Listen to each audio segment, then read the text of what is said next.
Assalamualaikum warahmatullahi wabarakatuh. Bismillahirrahmanirrahim. Nahmaduka ya ghafuru ya syakuru. Masalli wa sallim barik ala sayyidina maulana Muhammadin wa ala alihi wa sahbihi asma'in nama ba'du. Nah, ini cobalah jadi etika kita, muhasabah kita. Jadi muhasabah itu cara berpikir kita set, kita pikir ulang. Ternyata semangatnya seorang nabi itu wastaghfir lidzambika walil mu'minun. Semangatnya itu memintakan ampun. Orang ahli tafsir tahu semua kalau nabi itu tidak mungkin dosa. Jadi itu khitabun nabi wa urida bihi ummatu, itu khitab nabi, tapi yang dimaksud itu umatnya, karena nabi tidak akan mengalami dzambun, tidak akan mengalami dosa. Sekarang enggak, kadang-kadang kita ini kalau orang lain salah itu semangat. Kalau di perusahaan ada teman salah, apalagi miran salah itu seneng. Barokahnya salah bisa ganti kan gitu. Mungkin di dunia tokoh juga gitu, barokahnya ada tokoh salah, kita yang jadi populer sendiri. Tidak boleh seperti itu. Kita harus salimus sodri di jami'il muslimin. Jadi ini harus dilatih. Saya tadi matur sama Habib Ahmad, latihan kita jadi hidup. Nabi itu kalau resep jadi wali itu kata Nabi gampang. Kata Nabi, kalau kamu ingin disenangin Allah, ya sudah. Kalau kamu asbahta wa amseta gini-gini, perasaan kamu, kata Nabi, jangan punya perasaan ghil sama orang muslimin. Itu sudah wadzalika min sunnati. Makanya Nabi ngendikan la yablughni ahadun an ahadin syai'an. Ada yang baca la yuballighni ahadun an ahadin syai'an. Seseorang jangan melaporkan ke saya tentang salahnya yang lain. Fa inni akhruju ilaikum wa ana salimus sadri. Karena saya ingin ketemu sampean semua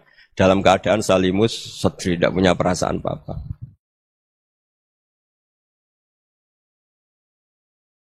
Dalam konteks Indonesia, muhasabah itu sudah jadi perilaku ya. Karena dulu orang tua saya, guru-guru saya kalau ngandani itu, bayangkan kalau kamu jadi dia. Jadi misalnya kita mentang-mentang atasan, otoriter sama bawahan. Bayangkan kalau kamu jadi yang bawahan itu kayak apa? Laukun tamakana, kalau orang Arab bilang, bayangkan kalau kamu di posisi dia.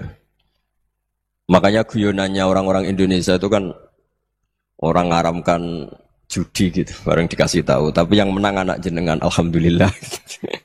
Ternyata ngaramkan itu karena ada anaknya. Kalau anaknya yang menang ya seneng. Meskipun itu guyonan, tapi saya punya padanan itu dalam kitab Hikam. Nabi Ibrahim itu Khalilur Rahman, tentu bencinya minta ampun sama yang namanya maksiat. Suatu saat beliau diterbangkan di alam malakut. Itu kalau di Hikam saya halaman 15 juga. Saya masih ingat betul. Mungkin kalau Anda beda halaman karena beda cetakan. Atau enggak punya kitabnya. Atau punya tapi tidak bisa baca. Nah itu jadi berbagai kemungkinan. Atau punya tidak bisa baca tapi dianggap jimat. Atau digo pencitraan. Banyak itu kaji-kaji tidak bisa baca kitab tapi di ruang tamunya kitabnya besar-besar. Pencitraan itu. Tapi ya bagus lah, enggak apa-apa untuk syiar. Setelah diterbangkan di alam malakut, diperlihatkan sama Allah. Ada orang pezina, ada orang syaribul khomri, ada orang mabuk, ada orang macam-macam. Allah tanya sama Nabi Ibrahim, bagaimana pendapat kamu Ibrahim tentang mereka yang maksiat? Kata Nabi Ibrahim, ya Allah habisi saja mereka. Mereka hidup di bumi engkau, makan rezeki engkau, kemudian mereka tidak taat sama engkau. Singkat cerita di fase itu, saya ulang lagi di fase itu, Allah nurutin. Sampai sekian peristiwa, mungkin 3 atau 4. Sudah, setelah sekian tahun Nabi Ibrahim lupa peristiwa itu, kemudian beliau diminta menyembelih anaknya. Ini versi kitab Hikam. Memang versinya banyak tentang kenapa Nabi Ibrahim disuruh menyembelih anaknya. Ketika mau menyembelih anaknya, Nabi Ibrahim ragu. Huwa samratu fuadi. Anak saya ini buah hati saya, kenapa engkau suruh menyembelih? Terus kata Allah, apa kamu tidak ingat ketika kamu saya angkat di alam malakut, kemudian kamu usul bunuh-bunuh, saya ada mempertimbangkan usul Anda, tapi kenapa sekarang saya merintahkan kamu mikir gitu. Terus, ya karena ini anak saya ya Allah. Terus kata Allah, rumang samu wong sumpukon mateni gak gawean kau sing gawe kowe enak wae usul mateni. Jadi sebenarnya saya yang bikin, kemudian Anda enak aja usul membunuh. Semenjak itu Nabi Ibrahim itu di eranya itu asfaqun nas, orang paling sayang sama manusia. Karena kadang kita keras itu ya kebetulan itu udah anak kita, ada keluarga kita. Cara orang Jawa itu kan gitu ya. Kalau ada perempuan terus macak yang macam-macam pakai sepeda motor cowok terus wah itu luput suwuk, semoga-moga gini. Tapi setelah dikasih tahu, niku ponakane jenengan, semoga-moga selamat. Jadi jangan-jangan kemarin ahli ma'asi itu kebetulan itu tidak keluarga kita. Kalau keluarga kita yang pernah salah pada kita, semangat kita mintakan maaf. Jangan-jangan kita didikte hukum sosial gitu. Jadi orang yang salah, Kebetulan tuh orang yang menservis kita. Atau keluarga kita, atau orang dekat kita. Jangan-jangan semangat kita mintakan ampun. Tapi kalau sama orang lain, kebetulan musuh kita semangatnya minta itu kena adab. Nah ini yang nggak boleh dalam Islam. Islam mengajarkan niru Rasulullah SAW, Nabi itu rahmatal lil alamin. Bahkan kemarin saya ngaji virtual sama beberapa habaib, ada Habib Ali Al-Jufri dari Mesir, ada Habib Alwi dari Kuitang, ada Habib Nabil Al-Musawa. Dari sekian habaib itu saya masih ingat diantaranya yang didawuhkan rahmatan lil alamin itu ketika Nabi adahu kaumuh disakiti oleh kaumnya dan itu mereka masih kafir semua. Itu mereka dapat doanya Nabi Allahumma hdi qaumi fa innahum la ya'lamun. Kayak apa baiknya Nabi orang yang menyakiti, yang melukai, tapi Nabi masih berdoa Allahumma hdi qaumi fa innahum la ya'lamun. Sayyidina Umar dapat doanya Nabi itu yakhina kana kafiran ketika masih kafir didoakan. Allahumma a'izzal Islam bi Umar. Itu ketika masih kafir. Itu pelajaran bagi kita bahwa yang sedang tidak cocok pun itu berdapat doa kita. Ya doa supaya kondisi kita baik, hari tambah baik. Karena agama ini saya berkali-kali bilang limangka nayarjuwa hawal yaumal akhir. Agama ini diperuntukkan bagi yang selalu punya harapan pada Allah Subhanahu wa taala. Saya cerita muhasabah ini tentang hubungan kita dengan Allah. Di Indonesia itu banyak orang fasik, banyak orang nakal. Ya di mana-mana orang nakal itu ya mayoritas wa aksaruhum fasikun. Tapi berkahnya harapan. Mungkin saya kira nakal sok benda, mungkin saya kira sholat sok ben sholat, mungkin sekarang belum sakhok, belum dermawan, suatu saat dermawan. Barokahnya itu kefasikan ini dianggap sementara. Sedang fasik, sedang tidak benar. Karena kiai-kiai kita, para guru-guru kita, para habaib utamanya itu mesti bilang semoga husnul khotimah. Nah barokahnya doa itu semoga husnul khotimah itu menjadikan satu pola sosial. Yang sedang fasik ini masih diharapkan jadi lebih baik, jadi lebih. Sehingga kita tidak ngambil sikap ekstrim, ya ingin menghabisi atau ingin mengadili, tidak. Karena selalu kita punya harapan. Dan agama ini limangka nerjuwa hawal yaumil akhir. Bayangkan itu kalau yang nakal itu anak kamu. Pasti kamu nggak ingin kan langsung dapat azab, dapat apa. Padahal kita semua jadi tokoh ini abul kulli, bapak dari semuanya. Sehingga ketika Rasulullah SAW jalan-jalan kemudian melihat perempuan sedang menyalakan api. Kalau apinya mati ditiup, anaknya dijauhkan. Nanti kalau sudah jauh dari api, anaknya digendong lagi. Terus kata Rasulullah, matur ke semua sahabat, Aro'aitum anna hadih tarihatan waladaha alan nar. Apa kamu berpendapat bahwa perempuan ini akan melemparkan anaknya ke neraka? Tidak ya Rasulullah. Tidak akan seorang ibu melemparkan anaknya ke api. Terus kata Rasulullah, Allahu arhamu min hadih biwaladiha. Allah lebih rahman, lebih rahim dibanding orang tua ini kepada anaknya. Ini yang harus kita kenalkan terus, kita kampanyakan terus. Supaya orang hubungannya dengan Allah itu nyaman, asik. Sehingga dengan demikian selalu ada harapan bahwa yang sedang nakal ini suatu saat tobat. Kita tidak boleh menghukumi pasti begini, pasti gini. Itu tidak wilayah kita. Itu juga yang dicontohkan Rasulullah SAW. Secara lahir Nabi itu nggak berkenan sama Wahsy. Karena Wahsy itu salahnya salah fatal. Karena membunuh ahabban nasi ila Rasulillah. Yaitu membunuh Sayyid Hamzah. Jadi ketika Wahsy tobat, Nabi itu nerima tobatnya. Dan ketika beliau dengan basariyahnya agak siap ketemu Wahsy karena harus ingat Sayyid Hamzah, basariyahnya diturutin. Oke, kamu iman, saya turutin, tapi jangan sering ketemu saya. Karena kalau ketemu kamu, saya masih ingat sama paman saya, Sayyid Hamzah. Kita bisa ngelola seperti itu. Kita tidak cocok sama orang, bagaimanapun mereka umat Rasulullah SAW, kita tetap mencintai mereka. Misalnya kalau beda agama, mereka sama-sama orang Indonesia, kita mencintai mereka atas nama warga Indonesia. Tapi kalau misalnya potongannya ora cocok, beda kultur, bawaannya itu mangkel no coro Jawa. Ya bisa diilmoni, jangan ketemu. Wong sudah tidak cocok, ingin ketemu nyari solusi. Roh ini tok seneng itu kan ya repot itu. Ya sudah kalau nggak mati cocok ya jangan sering ketemu. Dan itu kita bisa memanage seperti itu tuh bisa. Saya berkali-kali cerita tentang Imam Syafi'i. Kalau dikasih tahu ya Imam Aba Abdillah, panggilannya Imam Syafi'i, tetangga Anda ini ternyata banyak yang nggak senang Anda. Jawabnya beliau senang. Ya bagus kalau nggak seneng saya, ndak utang saya katanya. Jadi gara-gara sampean seneng aku ngatur aku ini kan. Nah, mungkin sampean ra seneng kan ya enak. Jadi hidup itu dianggap happy. Kalau seneng ya teman silaturahim, kalau nggak seneng ya gak bakal utang gitu kan. Barokah ra seneng itu gak ganggu. Gitu. Jadi dulu itu orang bisa ngelola seneng ndak seneng itu bisa. Karena ada kearifan hubungan dengan Allah Subhanahu wa taala. Hidupnya selesai karena masyghul bi dzikrillah. Mereka sibuk dengan Allah. Makanya kata ulama-ulama tasawuf, kamu jangan melihat manusia perilakunya, tapi kamu juga harus ingat yang gerakkan semua itu Allah Subhanahu wa taala. Dengan demikian kita farah, kita senang. Makanya Nabi kalau ngutus Anas bin Malik kemudian enggak kesampaian yang diinginkan karena Anas main. Ketika garwa-garwane Nabi agak tersinggung, Nabi andaikan Allah menghendaki yang saya inginkan kesampaian, pasti itu kesampaian. Jadi dianggap kegagalan Anas gak manggil yang dituju Nabi itu ya kersane Allah ya enteng saja. Sayyidina Ali lebih parah lagi yang dialamin. Itu dalam beliau kalau dipanggil tuh gak cepet-cepet ke sana. Ketika ditanya, kenapa kamu tak panggil gak cepet ke saya? Amin tuh ukubatak. Karena aku tahu kau orang baik. Orang baik itu pemaaf. Jadi makanya orang-orang soleh dulu itu bodoni itu.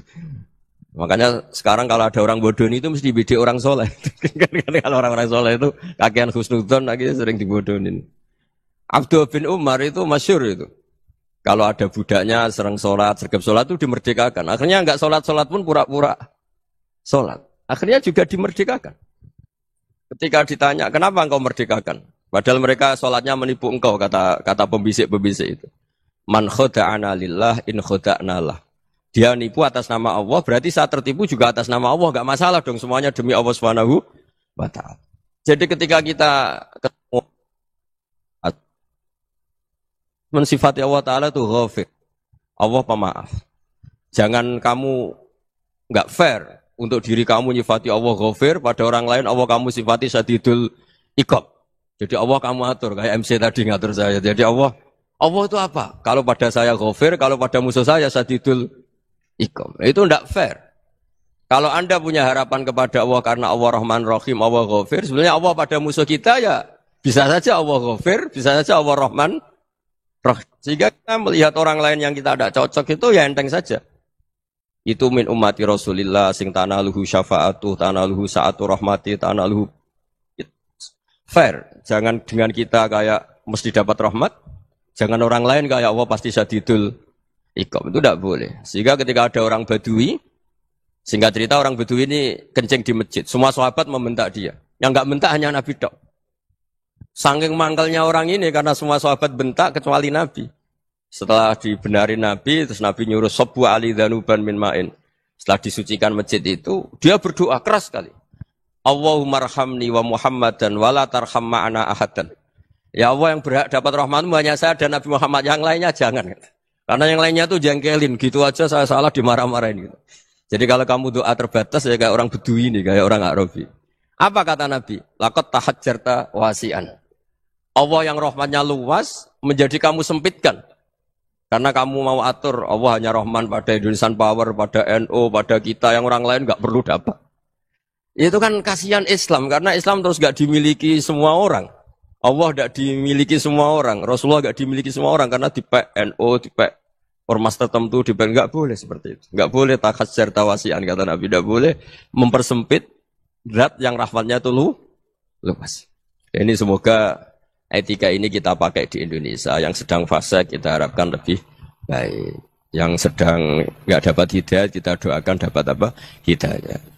Masyhur kan, makanya tadi saya mohon sama Habib Ali supaya Habib Ahmad supaya tetap mahalul qiyam, tabaruk sama Habib Ali di antara doa-doa di Simtud Duror masyhur itu antuqa bilal mudhniba minnah bil ghufran wal musi'a bil ihsan. Jadi harapannya para habaib, para orang-orang baik dulu ya semoga yang dosa itu dimaafkan, yang sedang salah dibuka, bikin lebih baik. Nabi itu tugasnya juga gitu. Wastaghfir li dzambika walil mu'minina wal mu'minat. Nabi itu tugasnya juga memintakan ampun yang sedang salah. Nah ini cobalah jadi etika kita, muhasabah kita. Jadi muhasabah itu cara berpikir kita set, kita pikir ulang. Ternyata semangatnya seorang nabi itu wastaghfir li dzambika walil mu'minun. Semangatnya itu memintakan ampun. Orang ahli tafsir tahu semua kalau Nabi itu tidak mungkin dosa. Jadi itu khitabun Nabi wa urida bihi ummatu, itu khitab Nabi, tapi yang dimaksud itu umatnya karena Nabi tidak akan mengalami dzambun, tidak akan mengalami dosa. Sekarang enggak, kadang-kadang kita ini kalau orang lain salah itu semangat. Kalau di perusahaan ada teman salah, apalagi pimpinan salah itu seneng. Barokahnya salah bisa ganti kan gitu. Jadi kalau mungkin di dunia tokoh juga gitu, barokahnya ada tokoh salah, kita yang jadi populer sendiri, tidak boleh seperti itu. Kita harus salimus sodri di jami'il muslimin. Jadi ini harus dilatih. Saya tadi matur sama Habib Ahmad, latihan kita jadi hidup. Nabi itu kalau resep jadi wali itu kata Nabi gampang. Kata Nabi, kalau kamu ingin disenangin Allah, ya sudah. Kalau kamu asbahta, amseta, gini-gini, perasaan kamu, kata Nabi, jangan punya perasaan ghil sama orang muslimin. Itu sudah wadzalika min sunnati. Makanya Nabi ngendikan la yablughni ahadun an ahadin syai'an. Ada yang baca la yuballighni ahadun an ahadin syai'an. Seseorang jangan melaporkan ke saya tentang salahnya yang lain. Fa inni akhruju ilaikum wa ana salimus sadri. Karena saya ingin ketemu sampean semua dalam keadaan salimus sadri, tidak punya perasaan apa-apa. Karena kalau nurutin pembisik, nurutin informasi itu ya repot. Karena orang pasti sepihak. Ada kiai yang top, datang ke kampung-kampung ning desa-desa. Kata yang seneng itu punya akhlak. Wah itu bagus orang besar datang ke kampung-kampung.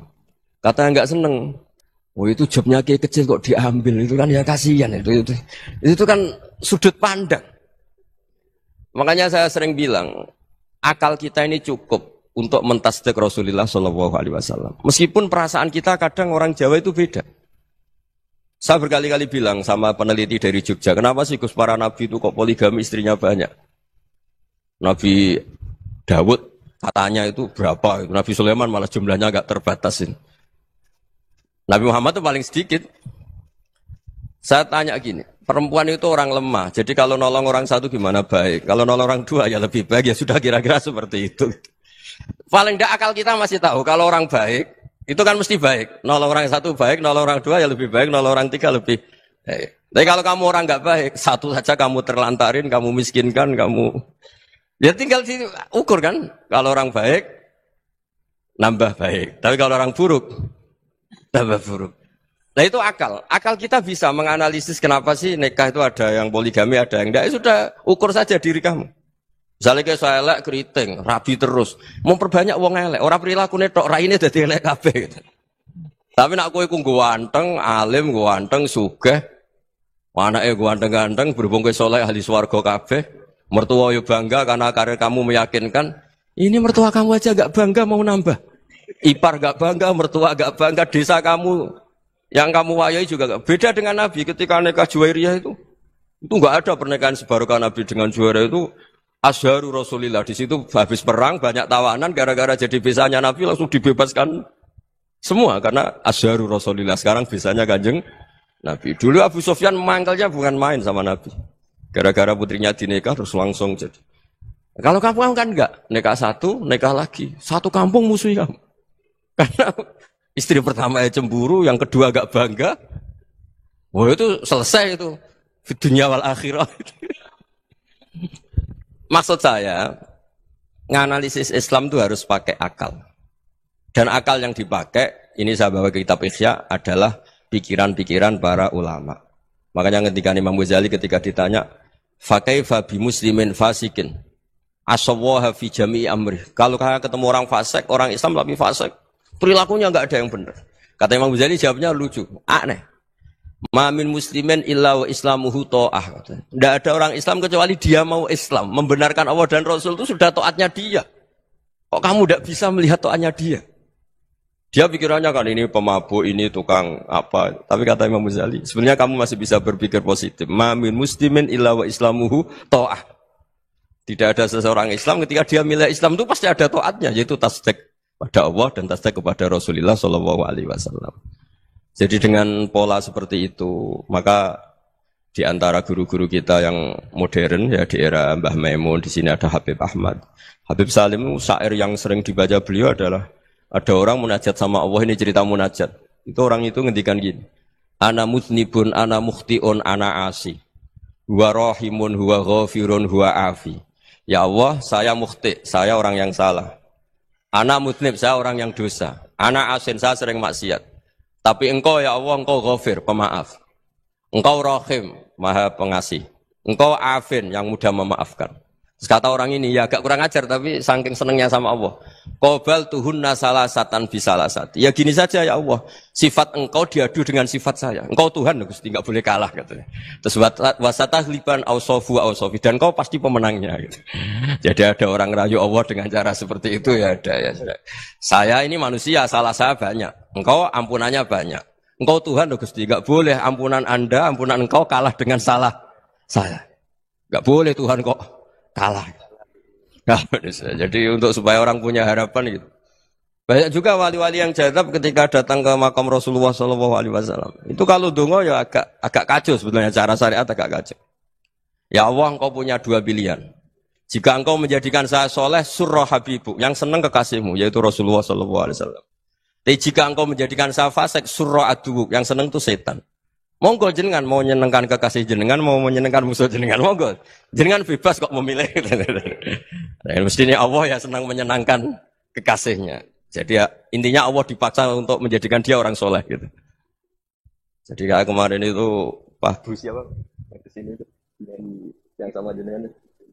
Kuliah kesini itu sama Habib Ahmad. Saya pertama enggak mau, lama-lama Habib Ahmad.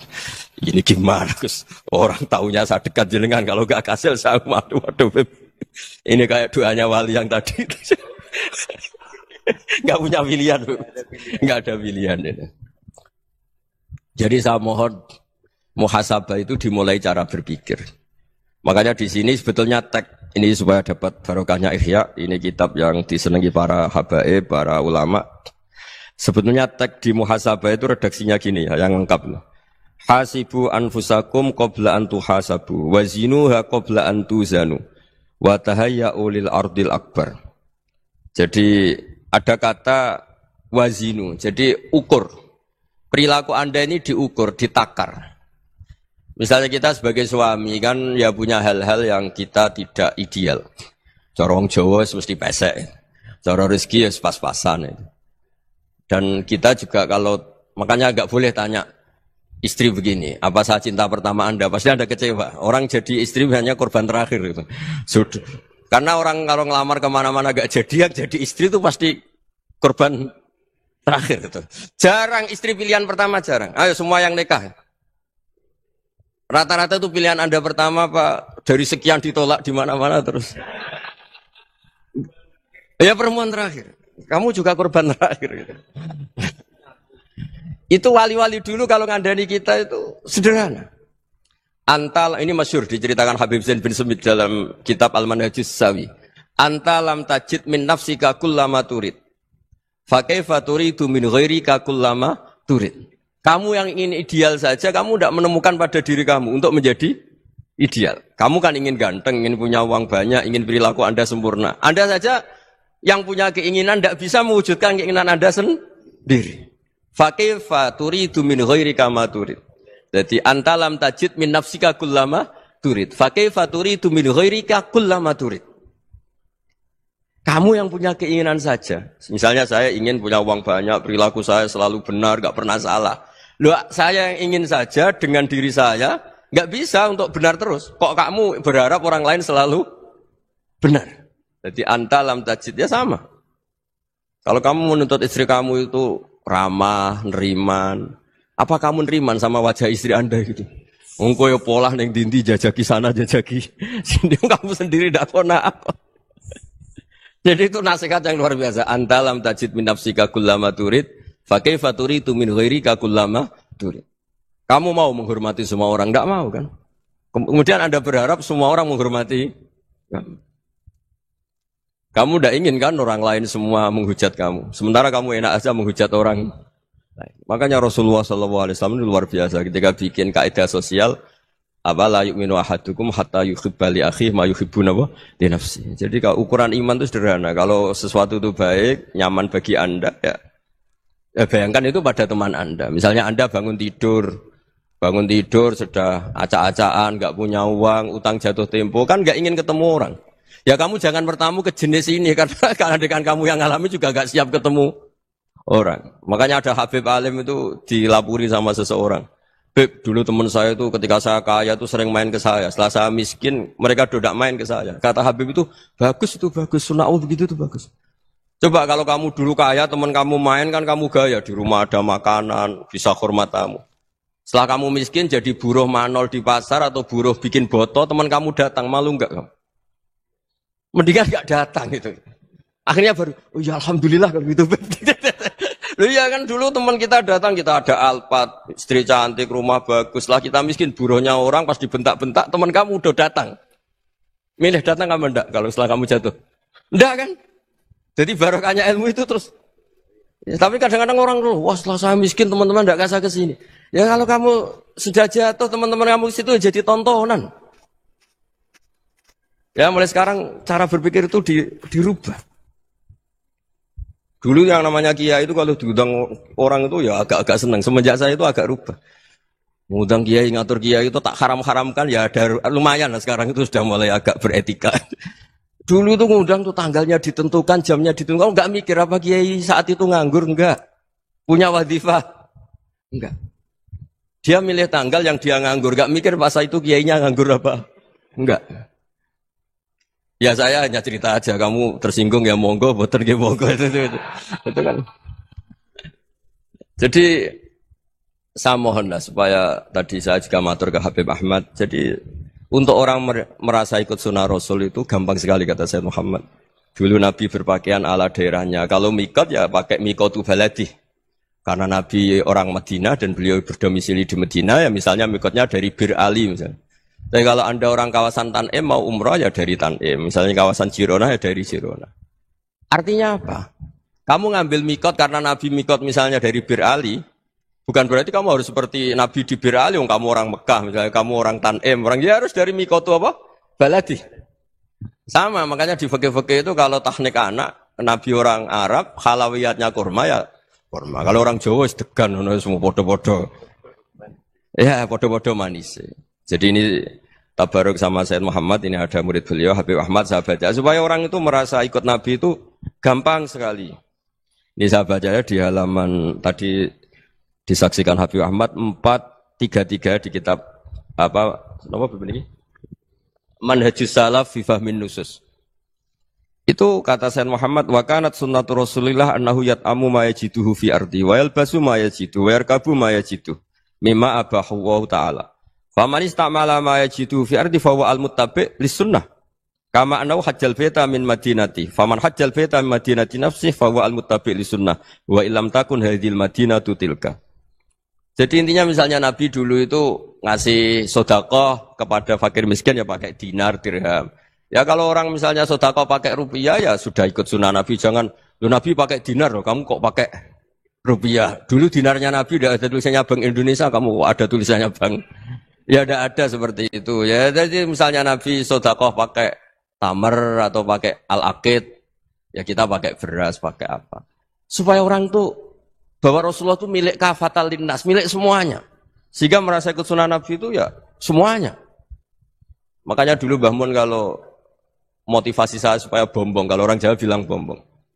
Wong Jawa itu mesti ono wong alim. Beliau menyontohkan mas itu Mbah Fadol, Senori, Mbah Ihsan Jambes. Itu bisa ngarang-ngarang kitab luar biasa. Padahal beliau bukan orang Arab.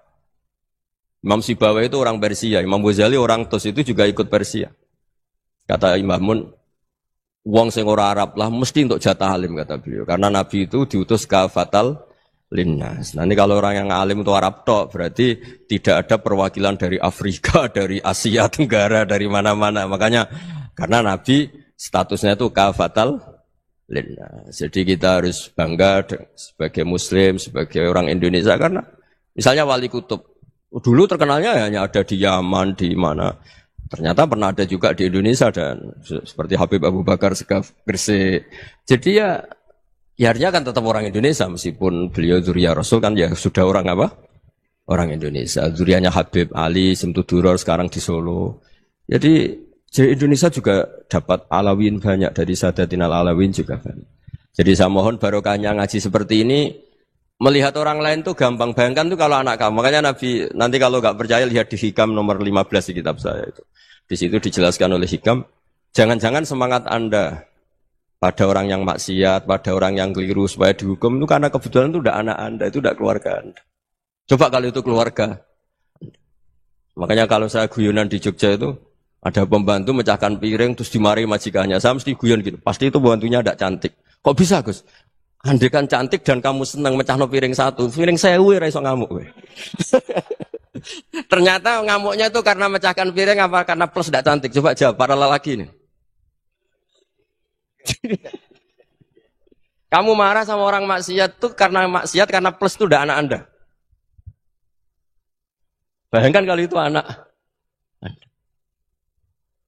Itu hebatnya Rasulullah SAW. Karena kita yang salah pun kadung umatnya, Nabi tetap ngasih fasilitas syafaati li ahlil kabair min ummati. Kayak apa baiknya Nabi? Tidak ikut maksiat tapi ikut fasilitasi ngasih syafaat. Loh kalau li ahlil ibadah kan wajar. Nabi ketika ini syafaati li ahlil kabair min ummati. Ya karena tadi logika yang dibangun Rasulullah itu logika yang luar biasa. Kita semangat orang lain kena hukuman itu karena kita tidak punya ra'fah, tidak punya rahmah. Coba kalau Rasulullah yang bil mukminina raufur rahim, semangatnya itu mendoakan supaya tobat, mendoakan diampuni. Dan itu juga yang diperintahkan oleh Allah Subhanahu wa taala, wastaghfir li dzambika walil mu'minina wal mu'minat. Ya semoga barokahnya ngaji ini, barokahnya Habib Ahmad, barokahnya Maulid Simtud Duror, barokahnya semua kitab Madaih, Tiba Berjanji semuanya, barokahnya Ikhya, barokahnya Said Muhammad, barokahnya guru kita semua, Mbah Maimun, bapak saya. Kita ini ngikuti manhaj, ya, ngikuti apa? Manhaj. Saya sering didhawuhi Mbah Mun, kenapa ihdinas siratal mustaqim bukan siratoka? Bukan jalan engkau ya Allah. Karena Allah itu enggak bisa kamu tiru. Allah itu tidak tidur, tidak makan, tidak kesel, tidak capek. Yang bisa ditiru itu siratal ladzina an'amta alaihim. Yang bisa ditiru manusia ya niru manusia. Karena Allah itu tidak bisa ditiru. Makanya ihdinas siratal mustaqim siratal ladzina. Dan niru siapa? Niru guru-guru kita. Termasuk niru cara pandang. Jadi misalnya ada orang awam di rumah itu hanya delok reng, delok tikus liwat, itu kan kayak nganggur. Kok ora tahajud malah mendelok reng. Melihatnya jangan gitu. Huwa tarokal ma'asiyah. Dia di rumahnya tidak dugem, tidak kemana-mana. Dia berarti malam itu tarkul ma'asi. Tidak nyopet, tidak garong, tidak ke tempat maksiat. Susahnya apa sih husnudzon? Jadi jangan lihat huwa tarkut tahajud, huwa tarokat tahajud, wa taroka qiyamal lail. Oke ya, namanya orang begitu ya tidak tahajud, tidak qiyamul lail. Tapi susahnya apa sih kamu bilang huwa tarokal ma'asiyah. Dia juga meninggalkan maksiat. Dan tarkul maksiat itu ibadah. Supaya orang tuh gampang lah husnudzon sama orang muslim. Ini orang mukmin, orang yang luar biasa. Di mata Allah itu orang yang luar biasa. Kayak tadi Imam Ghazali, kalau saya ketemu orang muslim kemudian dia tidak pernah baik, gimana? Kata Imam Ghazali, ma min muslimin illa wa islamuhu ta'ah. Tidak ada orang Islam ketika dia mentasbihkan Allah dan Rasulullah, berarti dia juga punya taat. Ya ini latihan saja, sing iso nglakoni Habib Ahmad kula namung cerita mawon. Kula cerita secara akademik, saya punya kitab, saya baca dan alhamdulillah kita paham barokahnya para guru dan supaya terbiasalah. Sebaik-baiknya ibadah husnudzonni billah wa husnudzonni bil mu'minin. Soal tidak cocok ya diilmoni tadi ya, namanya enggak cocok ya jangan sering ketemu. Seperti Rasulullah SAW, beliau karena sangat mencintai Said Hamzah, ketemu orang yang pernah begitu sama Said Hamzah, ya beliau secara basyariah tidak siap. Tapi beliau secara cara bahasa sekarang, secara profesional, kalau beliau seorang nabi dan harus menerima tobatnya siapapun, ya diterima. Saya meskipun dengan A, B gak cocok karena dia begini-begini sama saya, tapi saya ingat dia sholat, dia baca sholawat, dia mencintai Rasulullah. Ya kita hormat. Ya soal tidak cocok ya di manage tadi ya. Zuruhiban tasdid huban. Kalau tidak pati cocok ya jangan sering ketemu bawaannya enak nanti. Ya semuanya itu diilmoni lah. Makanya ngendikane Ma'ruf Al-Qurhi ada yang baca Al-Kharki, mangqala fil yaumi salasa marrat aw marham ummata Muhammad kutiba minal abdal. Karena semangat mencintai siapapun satu hari sering baca marham ummata Muhammad, wa ma asli ummata Muhammad, wa ma tajawaz an ummati Muhammad. Itu mesti kutiba minal abdal. Dia pasti termasuk wali abdal. Maksudnya semangat mencintai. Ya dilatih lah. Misalnya Indonesia Power atau PLN, andai kan tidak ada PLN itu kayak apa? Orang nggak bisa ngaji, tidak bisa aktivitas, ya barokahnya ada PLN, barokahnya jasanya. Kita sadar, tidak semua kebaikan kita ini memenuhi keinginan orang banyak. Gitu. Orang banyak ingin listrik, ingin saluran apa, dan itu kadang yang mewujudkan orang lain atau kelompok lain. Ya karena itu manfaat ke orang lain ya kita doakan. Karena khairun nas anfa'uhum linnas. Sehingga kita terbiasalah ngakui orang lain. Seperti semangatnya Rasulullah SAW, Semuanya itu didoakan, semuanya diinginkan kebaikannya. Bahkan Nabi gak putus asa sampai di akhirat. Ketika Nabi lain sudah putus asa karena sudah akhirat, sampai dimintai syafaat semuanya bilang nafsi, nafsi. Karena merasa semuanya gak punya nyali di depan Allah. Karena ini sudah akhirat, sudah finish. Tapi apa Rasulullah? Analah. Ya udah, saya sanggup mensyafaati kalian. Terus kata Nabi, fa'atiyal arsya. Saya mendatangi aras, fa'akhirru lahu sajidan, saya sujud. Wa ahmaduhu bimahamida allamaniha rabbi. Kemudian saya tetap muji Allah dengan pujian yang terus menerus.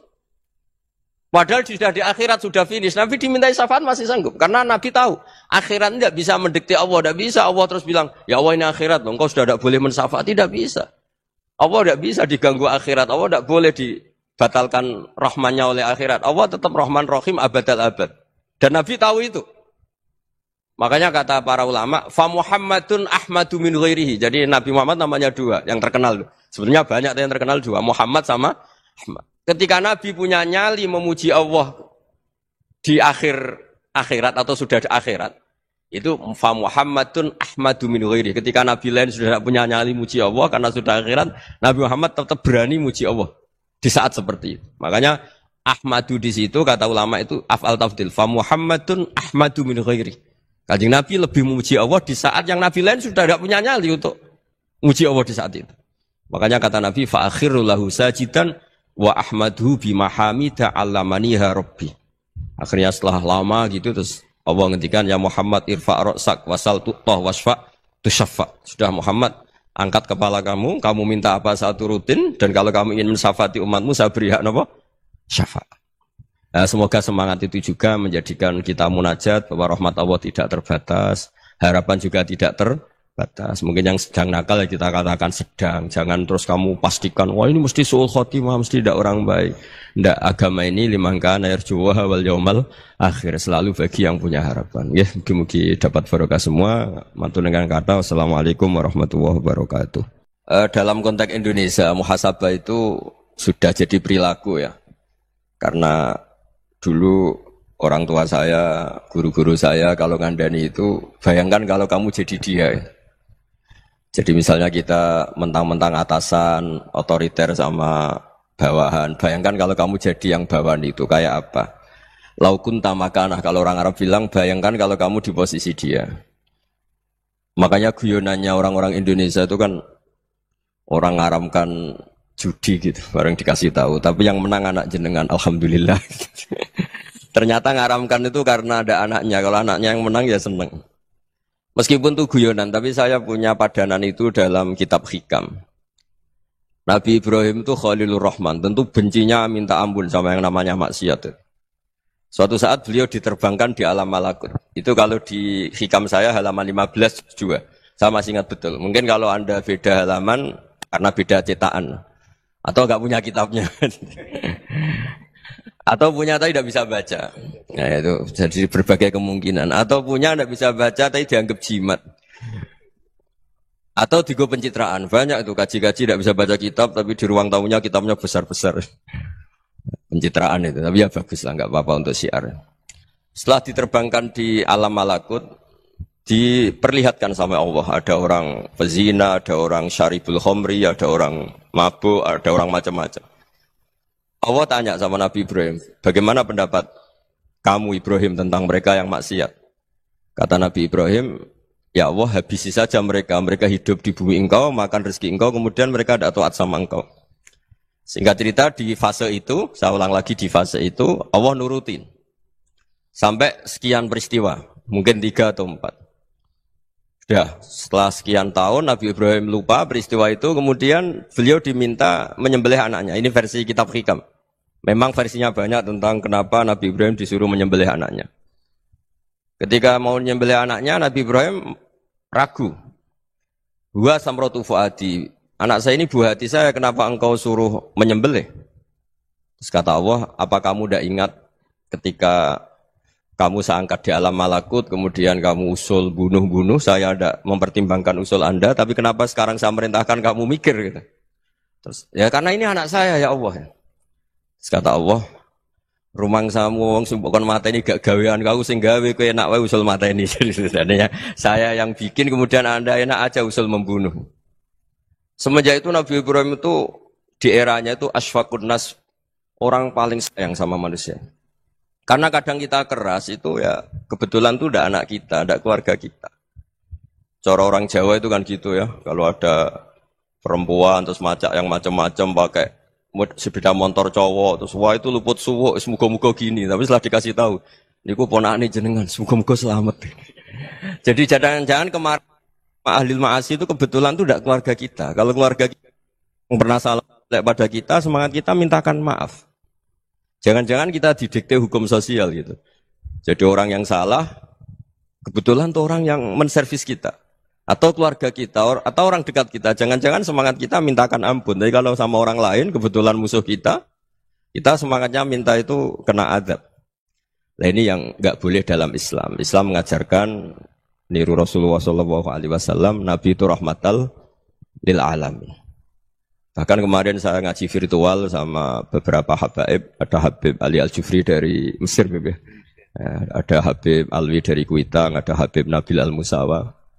Dari sekian habaib itu saya masih ingat diantaranya yang didawuhkan rahmatan lil alamin itu ketika Nabi adahu kaumuh, disakiti oleh kaumnya, dan itu mereka masih kafir semua. Itu mereka dapat doanya Nabi Allahumma hdi qaumi fa innahum la ya'lamun. Kayak apa baiknya Nabi, orang yang menyakiti, yang melukai, tapi Nabi masih berdoa Allahumma hdi qaumi fa innahum la ya'lamun. Sayyidina Umar dapat doanya Nabi itu ya khina kana kafiran, ketika masih kafir didoakan. Allahumma aizzal Islam bi Umar.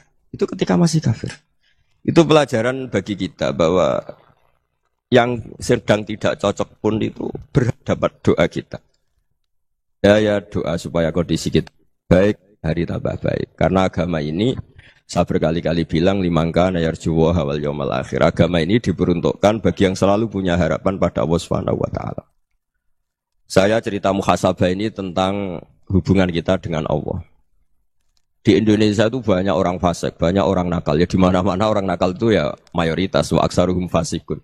Tapi berkahnya harapan.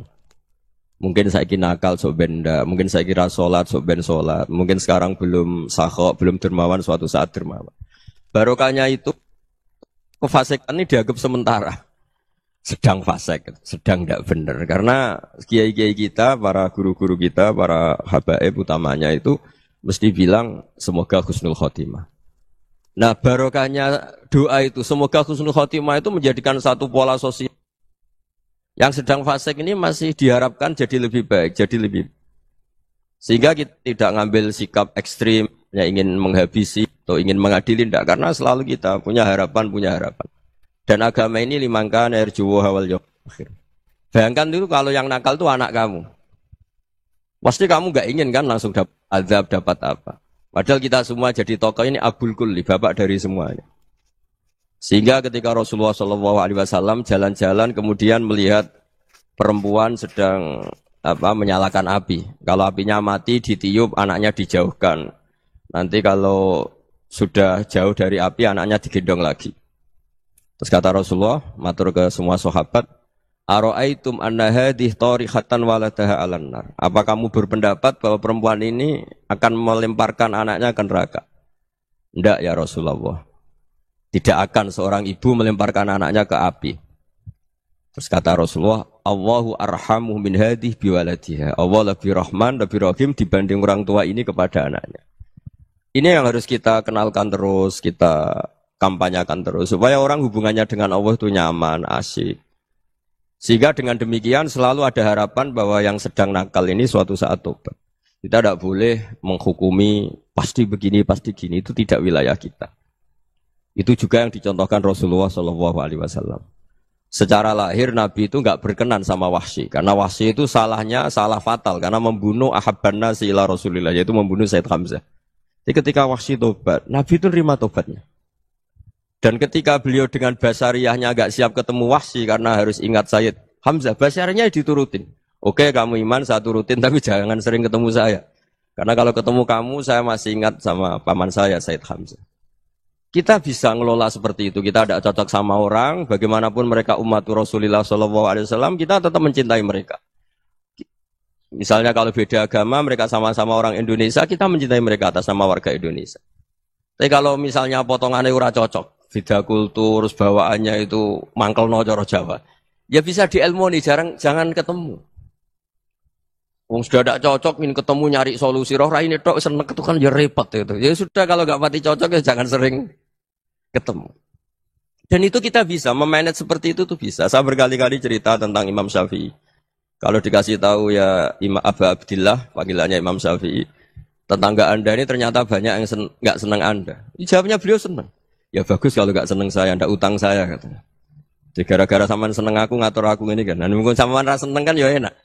Jadi hidup itu dianggap happy. Kalau seneng ya teman silaturahim, kalau nggak seneng ya nggak bakal utang gitu. Kalau baru kaya seneng itu nggak ganggu. Gitu. Jadi dulu itu orang bisa ngelola seneng ndak seneng itu bisa. Karena ada kearifan hubungan dengan Allah Subhanahu wa taala. Hidupnya selesai karena masyghul bi dzikrillah. Mereka sibuk dengan Allah. Makanya kata ulama-ulama tasawuf, kamu jangan melihat manusia perilakunya, tapi kamu juga harus ingat yang gerakkan semua itu Allah Subhanahu wa ta'ala. Dengan demikian kita farah, kita senang. Makanya Nabi kalau ngutus Anas bin Malik kemudian enggak kesampaian yang diinginkan karena Anas main, ketika garwa-garwani Nabi agak tersinggung, Nabi andaikan Allah menghendaki yang saya inginkan kesampaian, pasti itu kesampaian. Jadi dianggap kegagalan Anas enggak manggil yang dituju Nabi itu ya kersane Allah, ya enteng saja. Sayyidina Ali lebih parah lagi yang dialamin. Itu dalam-dalam beliau kalau dipanggil itu enggak cepat-cepat ke sana. Ketika ditanya, kenapa kamu tak panggil gak cepat ke saya? Amin tuh ukubatak. Karena aku tahu kau orang baik. Orang baik itu pemaaf. Jadi makanya orang-orang soleh dulu itu bodoni itu. Makanya sekarang kalau ada orang bodoni itu mesti beda orang soleh. Kalau orang-orang soleh itu kakean husnudzon akhirnya sering dibodonin. Abdul bin Umar itu masyhur itu. Kalau ada budaknya sering sholat, sergap sholat itu dimerdekakan. Akhirnya enggak sholat pun pura-pura sholat. Akhirnya juga dimerdekakan. Ketika ditanya, kenapa engkau merdekakan? Padahal mereka sholatnya menipu engkau, kata pembisik-pembisik itu. Man khoda'ana lillah in khoda'na lah. Dia nipu atas nama Allah, berarti saat tertipu juga atas nama Allah. Enggak masalah dong, semuanya demi Allah Subhanahu wa ta'ala. Mensifati Allah Ta'ala itu ghafir. Allah pemaaf. Jangan kamu enggak fair untuk diri kamu nyifati Allah ghafir, pada orang lain Allah kamu sifati syadidul iqab. Jadi Allah kamu atur, kayak MC tadi ngatur saya. Jadi Allah itu apa? Kalau pada saya ghafir, kalau pada musuh saya syadidul iqam. Itu tidak fair. Kalau Anda punya harapan kepada Allah karena Allah Rahman Rahim, Allah ghafir, sebenarnya Allah pada musuh kita ya bisa saja Allah ghafir, bisa saja Allah Rahman Rahim. Sehingga kita melihat orang lain yang kita tidak cocok itu ya enteng saja. Itu min ummati Rasulillah sing tanaluhu syafa'atu, tanaluhu sa'atu rahmati, tanaluhu fair. Jangan dengan kita kayak mesti dapat rahmat. Jangan orang lain kayak Allah pasti syadidul iqam. Itu tidak boleh. Sehingga ketika ada orang Badui, singkat cerita orang Badui ini kencing di masjid. Semua sahabat membentak dia. Yang enggak bentak hanya Nabi tok. Saking mangkelnya orang ini karena semua sahabat bentak kecuali Nabi. Setelah dibenarin Nabi, terus Nabi nyuruh sobbu ali dhanuban min ma'in. Setelah disucikan masjid itu, dia berdoa keras sekali. Allahumma arhamni wa Muhammadan wa la tarham ma'ana ahadan. Ya Allah yang berhak dapat rahmatmu hanya saya dan Nabi Muhammad, yang lainnya jangan. Karena yang lainnya tuh jengkelin, gitu aja saya salah dimarah-marahin gitu. Jadi kalau kamu doa terbatas ya kayak orang Bedui ini, kayak orang Arabi. Apa kata Nabi? Laqad tahajjarta wasi'an. Allah yang rahmatnya luas menjadi kamu sempitkan. Karena kamu mau atur Allah hanya rahman pada Indonesian Power, pada NU, pada kita, yang orang lain enggak perlu dapat. Itu kan kasihan Islam, karena Islam terus enggak dimiliki semua orang. Allah tidak dimiliki semua orang, Rasulullah tidak dimiliki semua orang karena dipek NU, dipek ormas tertentu, dipek enggak boleh seperti itu. Enggak boleh takhasyar tawasian kata Nabi, tidak boleh mempersempit zat yang rahmatnya itu luas. Ini semoga etika ini kita pakai di Indonesia. Yang sedang fase kita harapkan lebih baik. Yang sedang enggak dapat hidayah kita doakan dapat apa? Hidayah. Masyhur kan, makanya tadi saya mohon sama Habib Ali supaya Habib Ahmad supaya tetap mahalul qiyam, tabaruk sama Habib Ali di antara doa-doa di Simtud Duror masyhur itu antuqa bilal mudhniba minnah bil ghufran wal musi'a bil ihsan. Jadi harapannya para habaib, para orang-orang baik dulu ya semoga yang dosa itu dimaafkan, yang sedang salah dibuka, bikin lebih baik. Nabi itu tugasnya juga gitu. Wastaghfir li dzambika walil mu'minina wal mu'minat. Nabi itu tugasnya juga memintakan ampun yang sedang salah. Nah, ini cobalah jadi etika kita, muhasabah kita. Jadi muhasabah itu cara berpikir kita set, kita pikir ulang. Ternyata semangatnya seorang nabi itu wastaghfir li dzambika walil mu'minun. Semangatnya itu memintakan ampun. Orang ahli tafsir tahu semua kalau nabi itu tidak mungkin dosa. Jadi itu khitabun lin nabi wa urida bihi ummatu, itu khitab nabi, tapi yang dimaksud itu umatnya, karena nabi tidak akan mengalami dzambun, tidak akan mengalami dosa. Sekarang enggak, kadang-kadang kita ini kalau orang lain salah itu semangat. Kalau di perusahaan ada teman salah, apalagi miran salah itu seneng. Barokahnya salah bisa ganti kan gitu. Jadi kalau mungkin di dunia tokoh juga gitu, barokahnya ada tokoh salah, kita yang jadi populer sendiri, tidak boleh seperti itu. Kita harus salimus sodri di jami'il muslimin. Jadi ini harus dilatih. Saya tadi matur sama Habib Ahmad, latihan kita jadi hidup. Nabi itu kalau resep jadi wali itu kata Nabi gampang. Kata Nabi, kalau kamu ingin disenangin Allah, ya sudah. Kalau kamu asbahta wa amseta gini-gini, perasaan kamu kata Nabi, jangan punya perasaan ghil sama orang muslimin. Itu sudah wadzalika min sunnati. Makanya Nabi ngendikan la yablughni ahadun an ahadin syai'an. Ada yang baca la yuballighni ahadun an ahadin syai'an. Seseorang jangan melaporkan ke saya tentang salahnya yang lain. Fa inni akhruju ilaikum wa ana salimus sadri. Karena saya ingin ketemu sampean semua dalam keadaan salimus sadri, tidak punya perasaan apa-apa. Karena kalau nurutin pembisik, nurutin informasi itu ya repot, karena orang pasti sepihak. Ada kiai yang top, datang ke kampung-kampung yang desa-desa. Kata yang seneng itu punya akhlak. Wah itu bagus orang besar datang ke kampung-kampung. Kata yang enggak seneng, wah itu jobnya kiai kecil kok diambil, itu kan ya kasihan itu kan sudut pandang. Makanya saya sering bilang, akal kita ini cukup untuk mentasdik Rasulullah Shallallahu Alaihi Wasallam. Meskipun perasaan kita kadang orang Jawa itu beda. Saya berkali-kali bilang sama peneliti dari Jogja, kenapa sih Gus para nabi itu kok poligami istrinya banyak? Nabi Dawud katanya itu berapa? Nabi Sulaiman malah jumlahnya agak terbatas. Nabi Muhammad itu paling sedikit. Saya tanya gini, perempuan itu orang lemah, jadi kalau nolong orang satu gimana baik? Kalau nolong orang dua ya lebih baik, ya sudah kira-kira seperti itu.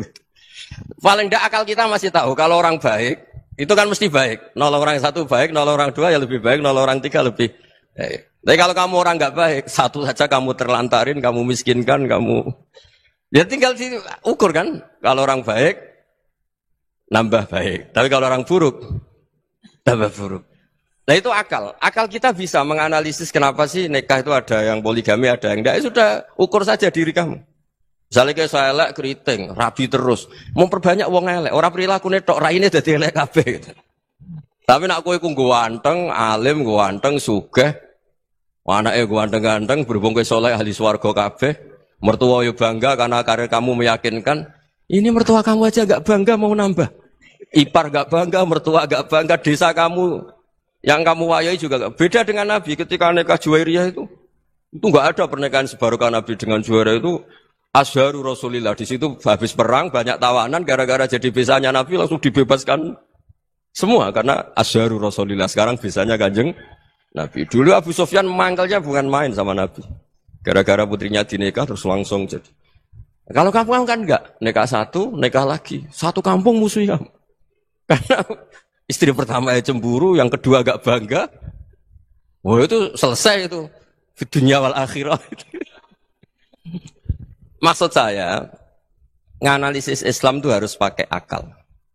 Dan akal yang dipakai, ini saya bawa ke kitab Ihya, adalah pikiran-pikiran para ulama. Makanya ketika Imam Ghazali ketika ditanya, fakaifa bi muslimin fasikin, asawwaha fi jami'i amri. Kalau kalian ketemu orang fasik, orang Islam tapi fasik, perilakunya enggak ada yang benar. Kata Imam Ghazali jawabnya lucu, aneh. Ma min muslimin illa wa islamuhu ta'ah. Tidak ada orang Islam kecuali dia mau Islam, membenarkan Allah dan Rasul itu sudah taatnya dia. Kok kamu tidak bisa melihat taatnya dia? Dia pikirannya kan ini pemabuk, ini tukang apa. Tapi kata Imam Ghazali, sebenarnya kamu masih bisa berpikir positif. Ma min muslimin illa wa islamuhu ta'ah. Tidak ada seseorang Islam ketika dia milih Islam itu pasti ada taatnya, yaitu tasdik pada Allah dan tasdik kepada Rasulullah sallallahu alaihi wasallam. Jadi dengan pola seperti itu, maka Di antara guru-guru kita yang modern ya di era Mbah Maimun, di sini ada Habib Ahmad. Habib Salim syair yang sering dibaca beliau adalah ada orang munajat sama Allah, ini cerita munajat. Itu orang itu ngendikan gini. Ana mutnibun, ana mukhtiun, ana asi. Huwa rahimun, huwa ghafirun, huwa afi. Ya Allah, saya mukhti, saya orang yang salah. Ana mutnib, saya orang yang dosa. Ana asin, saya sering maksiat. Tapi engkau ya Allah, engkau ghafir, pemaaf. Engkau rahim, maha pengasih. Engkau afin, yang mudah memaafkan. Terus kata orang ini, ya agak kurang ajar, tapi saking senengnya sama Allah. Qobal tuhunna salasatan bisalasati. Ya gini saja ya Allah, sifat engkau diadu dengan sifat saya. Engkau Tuhan, Gusti, enggak boleh kalah katanya. Terus wasatahliban ausofu ausofi, dan engkau pasti pemenangnya gitu. Jadi ada orang rayu Allah dengan cara seperti itu ya ada ya. Saya ini manusia, salah saya banyak. Engkau ampunannya banyak. Engkau Tuhan, Gusti, enggak boleh ampunan Anda, ampunan engkau kalah dengan salah saya. Enggak boleh Tuhan kok kalah. Nah, jadi untuk supaya orang punya harapan gitu. Banyak juga wali-wali yang jadab ketika datang ke makam Rasulullah SAW. Itu kalau dongo ya agak kacau sebetulnya, cara syariat agak kacau. Ya Allah, engkau punya dua pilihan. Jika engkau menjadikan saya soleh, surah habibu, yang senang kekasihmu, yaitu Rasulullah SAW. Tapi jika engkau menjadikan saya fasik, surah adubu, yang senang itu setan. Monggo jenengan mau menyenangkan kekasih jenengan, mau menyenangkan musuh jenengan, monggo. Jenengan bebas kok memilih. Nah, mestinya Allah ya senang menyenangkan kekasihnya. Jadi ya, intinya Allah dipaksa untuk menjadikan dia orang soleh gitu. Jadi kayak kemarin itu Pak Gus ya Pak, yang kesini itu, yang sama jenengan kuliah kesini itu sama Habib Ahmad. Saya pertama enggak mau, lama-lama Habib Ahmad. Ini gimana Gus? Orang taunya saya dekat jenengan, kalau enggak kasih saya waduh. Ini kayak doanya wali yang tadi. Nggak punya pilihan, nggak ada pilihan. Jadi saya mohon muhasabah itu dimulai cara berpikir. Makanya di sini sebetulnya teks ini supaya dapat barokahnya Ihya. Ini kitab yang disenangi para habaib, para ulama. Sebetulnya teks di muhasabah itu redaksinya gini ya, yang lengkap loh. Hasibu anfusakum qabla an tuhasabu, wazinuha qabla an tuzanu. Wa tahayya'u lil ardil akbar. Jadi ada kata wazinu, jadi ukur. Perilaku Anda ini diukur, ditakar. Misalnya kita sebagai suami kan ya punya hal-hal yang kita tidak ideal. Cara wong Jawa mesti pesek. Cara rezeki ya pas-pasan itu. Dan kita juga kalau makanya enggak boleh tanya istri begini, apa saya cinta pertama Anda? Pasti Anda kecewa. Orang jadi istri hanya korban terakhir gitu. Sudah. Karena orang kalau ngelamar kemana-mana gak jadi, yang jadi istri itu pasti korban terakhir gitu. Jarang istri pilihan pertama, jarang. Ayo semua yang nikah. Rata-rata itu pilihan Anda pertama Pak, dari sekian ditolak di mana-mana terus. Ya perempuan terakhir. Kamu juga korban terakhir gitu. Itu wali-wali dulu kalau ngandani kita itu sederhana. Antal, ini masyhur diceritakan Habib Zain bin Semit dalam kitab Al-Manhajus Sawi. Antalam tajid min nafsika kullama turid. Fa kaifa turidu min ghairika kullama turid. Kamu yang ingin ideal saja, kamu tidak menemukan pada diri kamu untuk menjadi ideal. Kamu kan ingin ganteng, ingin punya uang banyak, ingin perilaku Anda sempurna. Anda saja yang punya keinginan tidak bisa mewujudkan keinginan Anda sendiri. Fakaifa turidu min ghairika ma turid. Jadi antalam tajid min nafsika kullama turid. Fakaifa turidu min ghairika kullama turid. Kamu yang punya keinginan saja. Misalnya saya ingin punya uang banyak, perilaku saya selalu benar, enggak pernah salah. Loh, saya yang ingin saja dengan diri saya, enggak bisa untuk benar terus. Kok kamu berharap orang lain selalu benar? Jadi antalam tajid ya sama. Kalau kamu menuntut istri kamu itu ramah, neriman. Apa kamu neriman sama wajah istri Anda gitu? Engko ya pola ning dindi jajaki sana jajaki sini, kamu sendiri ndak kona apa. Jadi itu nasihat yang luar biasa. Antalam tajid min nafsika kullama turid, fa kaifa turidu min ghairika kullama turid. Kamu mau menghormati semua orang, ndak mau kan? Kemudian Anda berharap semua orang menghormati kamu. Kamu tidak ingin kan orang lain semua menghujat kamu. Sementara kamu enak aja menghujat orang lain. Makanya Rasulullah SAW luar biasa ketika bikin kaidah sosial. apa la yu'minu ahadukum hatta yuhibba li akhihi ma yuhibbu li nafsi. Jadi kalau ukuran iman itu sederhana. Kalau sesuatu itu baik, nyaman bagi Anda ya bayangkan itu pada teman Anda. Misalnya Anda bangun tidur sudah acak-acakan, enggak punya uang, utang jatuh tempo, kan enggak ingin ketemu orang. Ya kamu jangan bertamu ke jenis ini karena dengan kamu yang alami juga enggak siap ketemu orang. Makanya ada Habib Alim itu dilapuri sama seseorang. Beb, dulu teman saya itu ketika saya kaya itu sering main ke saya. Setelah saya miskin, mereka tidak main ke saya. Kata Habib itu bagus, sunnaul begitu itu bagus. Coba kalau kamu dulu kaya, teman kamu main kan kamu gaya. Di rumah ada makanan, bisa hormat tamu. Setelah kamu miskin jadi buruh manol di pasar atau buruh bikin boto, teman kamu datang, malu enggak kamu? Mendingan enggak datang gitu. Akhirnya baru, oh ya alhamdulillah kalau gitu. Loh ya kan dulu teman kita datang, kita ada Alphard, istri cantik, rumah bagus. Lah kita miskin, buruhnya orang pas dibentak-bentak, teman kamu udah datang. Milih datang kamu enggak kalau setelah kamu jatuh? Enggak kan? Jadi barokahnya ilmu itu terus. Ya, tapi kadang-kadang orang loh, wah setelah saya miskin teman-teman enggak kasih ke sini. Ya kalau kamu sudah jatuh, teman-teman kamu ke situ jadi tontonan. Ya mulai sekarang cara berpikir itu dirubah. Dulu yang namanya kiai itu kalau diundang orang itu ya agak-agak senang. Semenjak saya itu agak rubah. Ngundang kiai, ngatur kiai itu tak haram-haramkan ya ada lumayan lah sekarang itu sudah mulai agak beretika. Dulu itu ngundang tuh tanggalnya ditentukan, jamnya ditentukan. Enggak mikir apa kiai saat itu nganggur, enggak. Punya wadifah. Enggak. Dia milih tanggal yang dia nganggur, enggak mikir masa itu kiainya nganggur apa. Enggak. Ya saya hanya cerita aja, kamu tersinggung ya monggo, boten ya monggo itu kan. Jadi saya mohonlah supaya tadi saya juga matur ke Habib Ahmad. Jadi untuk orang merasa ikut sunnah Rasul itu gampang sekali kata Sayyid Muhammad. Dulu Nabi berpakaian ala daerahnya. Kalau mikot ya pakai mikotu baladi. Karena Nabi orang Madinah dan beliau berdomisili di Madinah ya misalnya mikotnya dari Bir Ali misalnya. Tapi kalau Anda orang kawasan Tanim mau umrah ya dari Tanim. Misalnya kawasan Jirona ya dari Jirona. Artinya apa? Kamu ngambil mikot karena Nabi mikot misalnya dari Bir Ali. Bukan berarti kamu harus seperti Nabi di Bir Ali. Kamu orang Mekah misalnya kamu orang Tanim. Orang dia harus dari mikot itu apa? Baladi.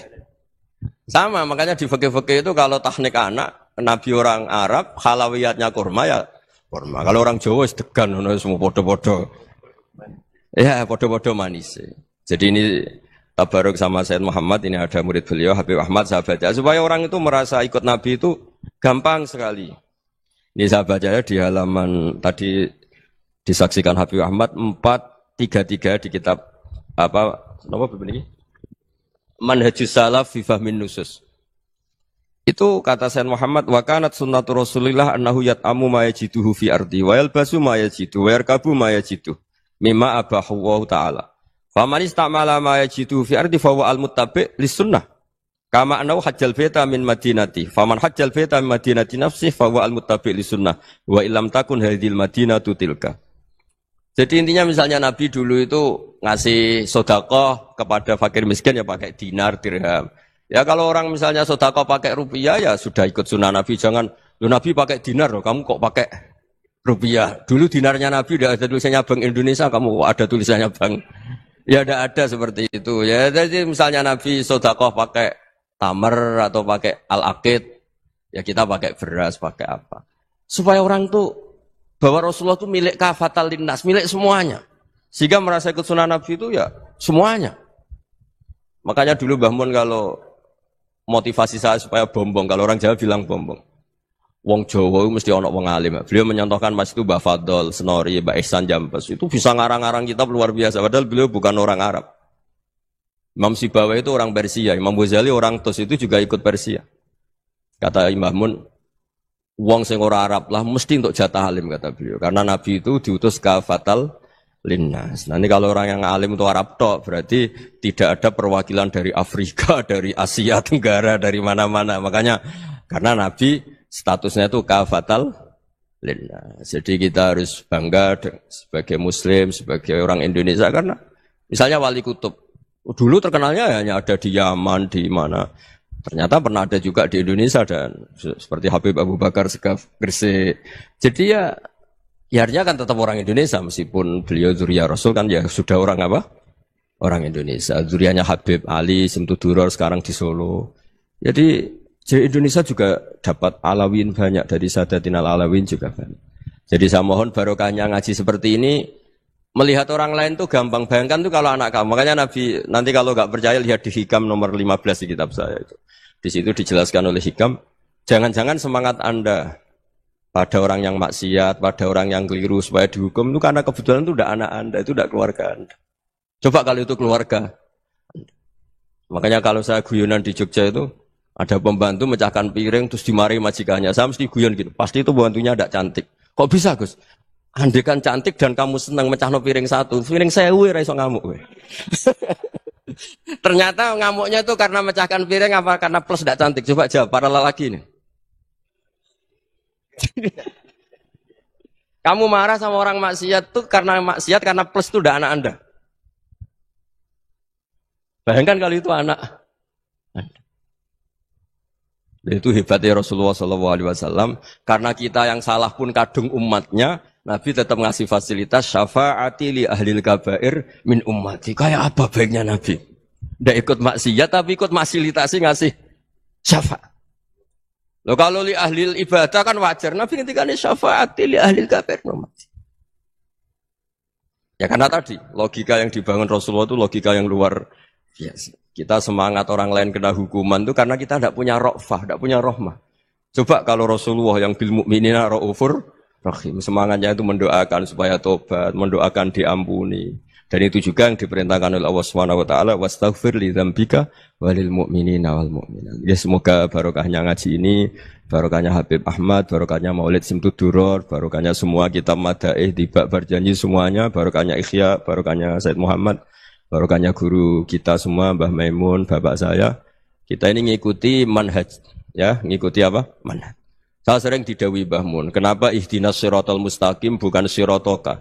Bukan jalan engkau ya Allah. Karena Allah itu enggak bisa kamu tiru. Allah itu tidak tidur, tidak makan, tidak kesel, tidak capek.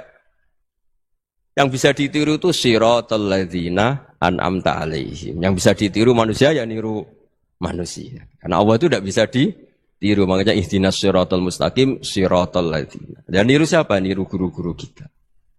Termasuk niru cara pandang. Jadi misalnya ada orang awam di rumah itu hanya delok reng, delok tikus liwat, itu kan kayak nganggur. Ora tahajud malah mendelok reng. Melihatnya jangan gitu. Huwa tarokal ma'asiyah. Dia di rumahnya tidak dugem, tidak kemana-mana. Dia berarti malam itu tarkul ma'asi. Tidak nyopet, tidak garong, tidak ke tempat maksiat. Susahnya apa sih husnudzon? Jadi jangan lihat huwa tarkut tahajud, huwa tarokat tahajud, wa taroka qiyamul lail. Oke ya, namanya orang begitu ya tidak tahajud, tidak qiyamul lail. Tapi susahnya apa sih kamu bilang huwa tarokal ma'asiyah? Dia juga meninggalkan maksiat dan tarkul maksiat itu ibadah. Supaya orang tuh gampang lah husnudzon sama orang muslim. Ini orang mukmin, orang yang luar biasa. Di mata Allah itu orang yang luar biasa. Kayak tadi Imam Ghazali, kalau saya ketemu orang muslim kemudian dia tidak pernah baik, gimana? Kata Imam Ghazali, ma min muslimin illa wa islamuhu ta'ah. Tidak ada orang Islam ketika dia mentasdihkan Allah dan Rasulullah, berarti dia juga punya taat. Ya ini latihan saja, sing iso nglakoni Habib Ahmad kula namung cerita mawon. Kula cerita secara akademik, saya punya kitab, saya baca dan alhamdulillah kita paham barokahnya para guru dan supaya terbiasalah. Sebaik-baiknya ibadah husnudzon billah wa husnudzon bil mu'minin. Soal tidak cocok ya diilmoni tadi ya, namanya enggak cocok ya jangan sering ketemu. Seperti Rasulullah SAW, beliau karena sangat mencintai Said Hamzah, ketemu orang yang pernah begitu sama Said Hamzah ya beliau secara basyariah tidak siap. Tapi beliau secara cara bahasa sekarang secara profesional kalau beliau seorang nabi dan harus menerima tobatnya siapapun ya diterima. Saya meskipun dengan A, B gak cocok karena dia begini-begini sama saya, tapi saya ingat dia sholat, dia baca sholawat, dia mencintai Rasulullah. Ya kita hormat.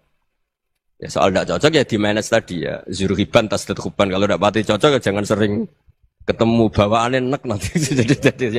Ya semuanya itu diilmoni lah.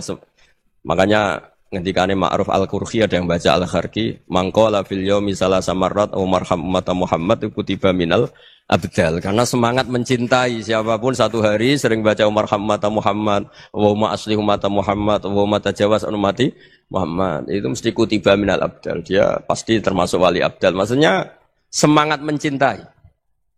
Ya dilatih lah. Misalnya Indonesia Power atau PLN, andai kan tidak ada PLN tuh kayak apa? Orang nggak bisa ngaji, tidak bisa aktivitas. Ya barokahnya ada PLN, barokahnya jasanya. Kita sadar, tidak semua kebaikan kita ini memenuhi keinginan orang banyak. Gitu. Orang banyak ingin listrik, ingin saluran apa, dan itu kadang yang mewujudkan orang lain atau kelompok lain. Ya karena itu manfaat ke orang lain ya kita doakan. Karena khairun nas anfa'uhum linnas. Sehingga kita terbiasalah ngakui orang lain. Seperti semangatnya Rasulullah SAW. Semuanya itu didoakan, semuanya diinginkan kebaikannya. Bahkan Nabi gak putus asa sampai di akhirat. Ketika Nabi lain sudah putus asa karena sudah akhirat. Sampai dimintai syafaat semuanya bilang nafsi, nafsi. Karena merasa semuanya gak punya nyali di depan Allah. Karena ini sudah akhirat, sudah finish. Tapi apa Rasulullah? Analah. Ya udah saya sanggup mensyafaati kalian. Terus kata Nabi, fa'atiyal arsya. Saya mendatangi aras fa'akhiru lahu sajidan saya sujud. Wa ahmaduhu bima hamida 'allamaniha rabbi. Kemudian saya tetap muji Allah dengan pujian yang terus menerus. Padahal sudah di akhirat sudah finish. Nabi dimintai syafaat masih sanggup karena Nabi tahu akhirat tidak bisa mendikte Allah, tidak bisa Allah terus bilang, "Ya Allah ini akhirat, engkau sudah tidak boleh mensyafaat." Tidak bisa. Allah tidak bisa diganggu akhirat. Allah tidak boleh dibatalkan rahmannya oleh akhirat. Allah tetap Rahman Rahim abadal abad. Dan Nabi tahu itu.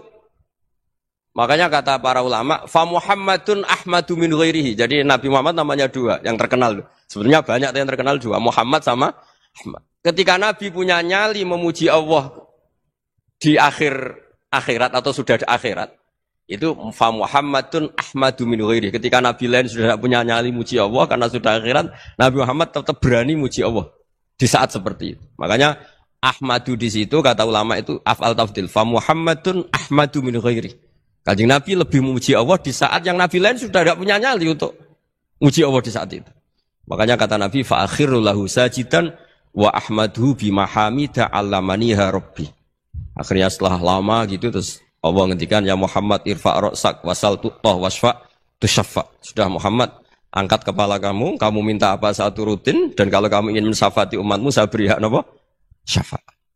Nah, semoga semangat itu juga menjadikan kita munajat bahwa rahmat Allah tidak terbatas, harapan juga tidak terbatas. Mungkin yang sedang nakal ya kita katakan sedang. Jangan terus kamu pastikan, wah ini mesti su'ul khotimah, mesti tidak orang baik. Tidak, agama ini liman kana yarjuwa wal yaumal akhir, selalu bagi yang punya harapan. Ya, mungkin dapat barokah semua. Mantu dengan kata wassalamualaikum warahmatullahi wabarakatuh. Ya, mulane makna di Quran itu macam-macam. Saya ini usomong goblok, anggap gak makna eksplisit gak diterima. Ini udah eksplisit, makna dari mana ini? Qurannya mana? Inna lillahi wa inna ilaihi raji'un. Jadi uang nak ngalim tenan, itu makna Quran itu ono eksplisit, ono implisit, ono makna mafhum, ono makna mantuk. Baru bisa ono tafsir isyari. Jadi tafsir itu macam-macam. Kayak Pak Quraisy Shihab, spesialis nafsir atas nama lughat. Wes pinter pong, gaduk-gaduk non. Sore sih aku kadang kalau ya cocok, tapi kalau ya hormat ini wong alim. Pokoknya apa digaduk-gadukno perkara madatul kalimah. Madatul kalimah itu kosakata. Yo akhirnya yo gaduk. Misalnya ngaten. Tapi kadang butuh guyu, tapi kalau seneng. Seneng beliau, dia wong alim disebut Nabi. Tadabbur maknane apa, Mus? Nah, cara mikir kan. Mikir itu sangka kata dabaro. Tadbir maknanya mengatur. Tadabbur mikir. Jadi agar madatul kalimat dal barok dabaro maknanya mikir atau ngatur. Tadbirul ma'isyah berarti ngatur kehidupan. Mulane lah ciri utama mikir itu delok guri. Delok guri wong aja delok ngarep tok delok nopo. Nah, mulane barang guri jenenge dubur. Waduh, gaduh-gaduhan kok kok. Iku mulai keberatan. Tapi udah ada wong alim, kalau ge bangga Indonesia punya mufasir kayak Pak Quraisy. Tapi yo pas wae. Aku lah termasuk tim tafsir, guys. Mesti guyu, agar beliau sing rumusno mesti. Misalnya dekne nafsiri waqfid jana hakalim ini sing begini niku. Wa qadara rabbuka alla ta'budu terus waqfid lahuma jana hadzulli minar rahmati wa qur rabbirhamhuma kama rabbayani. Dene nafsiri yo gampang, waqfid lahuma jana hadzulli. Itu janah itu sayap. Sayap itu untuk melindungi. Ibarat ayam kalau melindungi anaknya itu dilindungi dengan kedua sayap. Ya kamu dengan orang tua kayak seperti itu, melindungi dengan sayap. Pokoknya ini so gaduh-gaduh, pokoknya luwah. Dia luwah terus. Ada ulama yang spesial tafsir Isari kayak Hikam, itu spesial tafsir apa? Isari. Itu semua Quran dia menangkapnya dengan isyarat. Itu nggak ada lafadznya juga lebih canggih lagi. Sudah. Yaitu kalau Pak Quraisy profesor, yang arah Hikam itu sudah di atas profesor. Andai kan ada gelar. Malah itu lebih apa ya? Lebih jelimet lagi. Dan itu nggak bisa diilmoni. Nah, ya modelnya itu daftar wali sih, supaya ada wali ya. Itu misalnya begini. Tapi itu nyata, tak contohkan. Fawarab bisama iwal ardi innahu lahakum mitama annakum tantikun.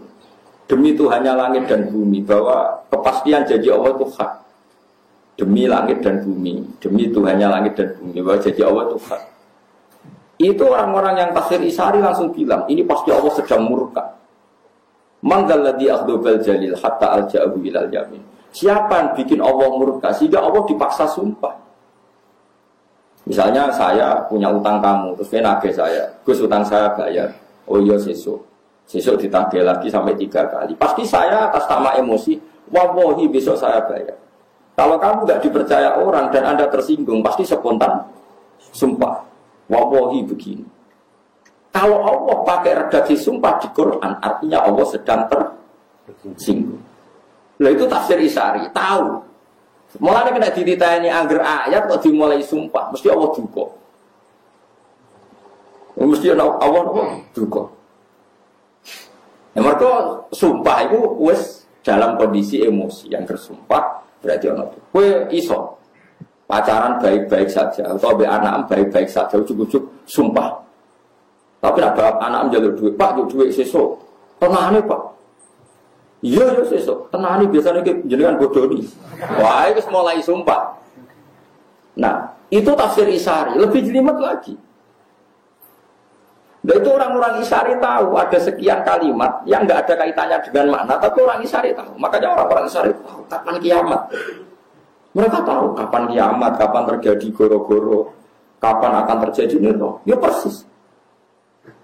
Kalau nu dibuyut, itu sebagai balukman sini Mbak Mufid. Ini aku sakit ngitung falak, kapan daun itu jatuh. Gitu. Mengenai kalau ngalim ya ono pantes ya, buyut kulo ge wong alim. Buyut itu kan ra iso. Jadi yo ono ilmune ngene.